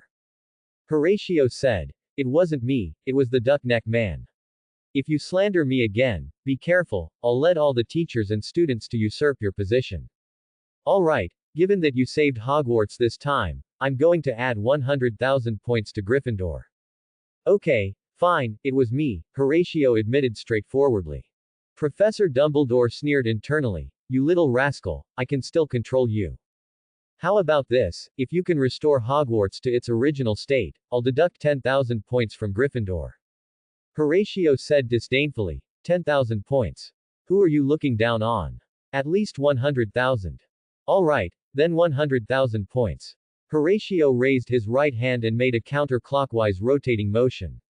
Under Professor Dumbledore's astonished gaze, the Hogwarts ruins began to restore to their original appearance as if a rewind button had been pressed. To what extent have you mastered space-time magic? Not much, just a tiny bit, Horatio made that familiar gesture. Then I'm off to play. Don't forget the condition you promised me. Horatio called Newt, preparing to go retrieve Beloricune. Gaw gaw gaw gaw, naturally evil Professor McGonagall, last year you escaped a calamity, this year, with these 100,000 points, let's see what you'll do. Horatio laughed arrogantly while riding Newt. Heather, lying behind Horatio, shook her head. Professor Dumbledore indicated, don't panic, I've got everything under control. The next morning, the Gryffindor students felt like the sky had fallen. Their house points had plummeted to -90,000, and they later learned through a school-wide reprimand that the monster that destroyed Hogwarts was created by Horatio. This made the young wizards, who had previously admired Horatio, feel very conflicted about him. On one hand, he was the culprit who destroyed Hogwarts, and on the other hand, he was the hero who saved Hogwarts. Fame brings trouble. When a person becomes famous, all sorts of criticisms come flooding in. That day, a fourth-year Slytherin student named Winston Selwyn found Malfoy. Young Master Malfoy, don't you think that Horatio fellow is a bit too arrogant? I've already teamed up with a few Slytherin students, and we're planning to teach him a lesson. Now I invite you to join. Malfoy quickly refused. If you want to die, don't drag me into it. I don't want to deal with that monster. Winston quickly said, Horatio is just a fraud, a charlatan. He orchestrated this whole act himself just to increase his influence and status, to gain more power. Malfoy was speechless. How could there be such an idiot? Horatio did orchestrate this whole act, but that monster genuinely broke through the Hogwarts professor's defenses and destroyed Hogwarts. After sending Winston away, Malfoy thought about it and decided to write to his father for advice. The next day, Malfoy received a reply from Lucius, warning him not to provoke Horatio and to keep his distance from Winston Selwyn. The letter also mentioned that the Selwyn family had recently fallen on hard times, so they were trying to stir up trouble behind the scenes. Where there is slander, there is also support. Ever since the Hogwarts calamity incident, Horatio had frequently received love letters from young witches, which always made Hermione jealous. They even spontaneously formed an organization called King Arthur Horatio. It's worth noting that a large portion of these young witches had converted from Lockhart's fanbase, because Lockhart's cowardice and weakness were witnessed by the students during the Hogwarts calamity battle. Later, it was discovered that all of Lockhart's books were plagiarized from other people's lives. As for who investigated it, who knows? In any case, Isis hadn't sent any letters recently. By the time the Ministry of Magic found Lockhart, he seemed to be somewhat dead. After all, it's quite normal to encounter a snake when escaping through a secret passage, isn't it? If he became a ghost, he could publish a truly original autobiography called Staring Down a Basilisk. The defense against the dark arts professorship was vacant again. It's all Voldemort's fault for cursing this position, it has nothing to do with me, Horatio. There was no choice but to rehire Horatio's House Elf Unit 3 as the temporary defense against the dark arts professor. As compensation, House Elf Unit 1 was mortgaged to Horatio. Heather, have you gained weight? Horatio asked in the evening while petting Heather in the dormitory, noticing its belly was a bit large. Meow. This cat is not fat, this cat just can't refuse those enthusiastic young witches. Alright, don't eat things given to you by strangers from now on. Meow. Got it. As the Houtinia cordata in the greenhouse matured, the two house elves suffered greatly. Horatio forced them to eat Houtinia cordata every day. They simply couldn't stand the taste and would rather be trained by a large truck than eat a single bite. If you can't even eat something this delicious, what good are you? Horatio held a plate of cold Houtinia cordata with cilantro, watching the house elves being chased around by the million-ton king. Who wants to eat your stuff? Harry and Neville narrowly dodged the million-ton king's impact. Alright, you two keep practicing. Tomorrow, come fishing with me. Horatio thought of the delicious Houtinia cordata fish soup, and his mouth began to water. The next day, a light rain fell. Hermione saw Horatio sitting alone by the Black Lake, wearing a bamboo hat, fishing. Horatio, have you seen Harry? Ronnie is looking for him. Hermione ran over and asked. Haven't seen him. Horatio saw the float in the water move, quickly pulled up his fishing rod, and a large fish was pulled out of the water by Horatio. After removing the large fish from the hook and placing it in the keep net, Horatio cast the hook into the middle of the lake. Aren't you using bait when you fish? Hermione asked, a little puzzled. What bait? This is called Zhong Taigong fishing. Those who wish to be caught will be caught. Horatio said dismissively, then took out a plate of cold Houtinia cordata and ate it while observing the movement on the water. What are you eating? Hermione asked curiously, watching Horatio eat the Houtinia cordata with relish. Fish mint, it's very tasty. Do you want to try some? Horatio offered her a piece. Hermione curiously put it in her mouth, chewed it, and nodded. It's quite good. It has a faint herbal fragrance, just a bit spicy. Horatio jumped up excitedly, grabbed Hermione's hand, and said, Comrade, I've finally found my organization. Let's go, I'll treat you to Houtinia cordata fish soup. Horatio hoisted his fishing rod, letting the large fish in the keep net float in the air, following behind him. You two can come out now. Horatio shouted towards the water, and soon Harry and Neville swam out of the black lake and onto the shore. Is this what you call, those who wish to be caught will be caught? That's right. To thank me for teaching them the bubblehead charm, they voluntarily dived into the water to catch fish and put them on my hook. In short, those who wish to be caught will be caught. Horatio spoke utter nonsense with a straight face. Harry and Neville looked at Horatio speechlessly, removed the grindylows that were biting their bottoms, and threw them onto the ground. Horatio picked up the 2 grindylows. Looks like I can make grilled squid again. Oh, right, Harry, Ronnie is looking for you. Hermione told Harry. Is she looking for me for something? Harry asked. Ever since the Hogwarts calamity incident, Harry and Ronnie's relationship had rapidly warmed, and they were just about to cross that final line. Ginny cried herself unconscious in the bathroom. Her crush had become her brother-in-law. Horatio, I'll kill you 10,000 times over. It seems Malfoy is bothering her again. Hermione replied. What? Harry used a scouring charm to dry himself, put on his school uniform jacket that was placed on the bank, inserted his deck of cards into his dual disc, and rushed towards Hogwarts. Wait. This guy wants to go to your place. Horatio handed a card to Harry. Remember to return it to me after the duel. Harry looked at the card and exclaimed, a 10-star monster, and a divine attribute. Its effect is also very powerful. Can I really borrow this card?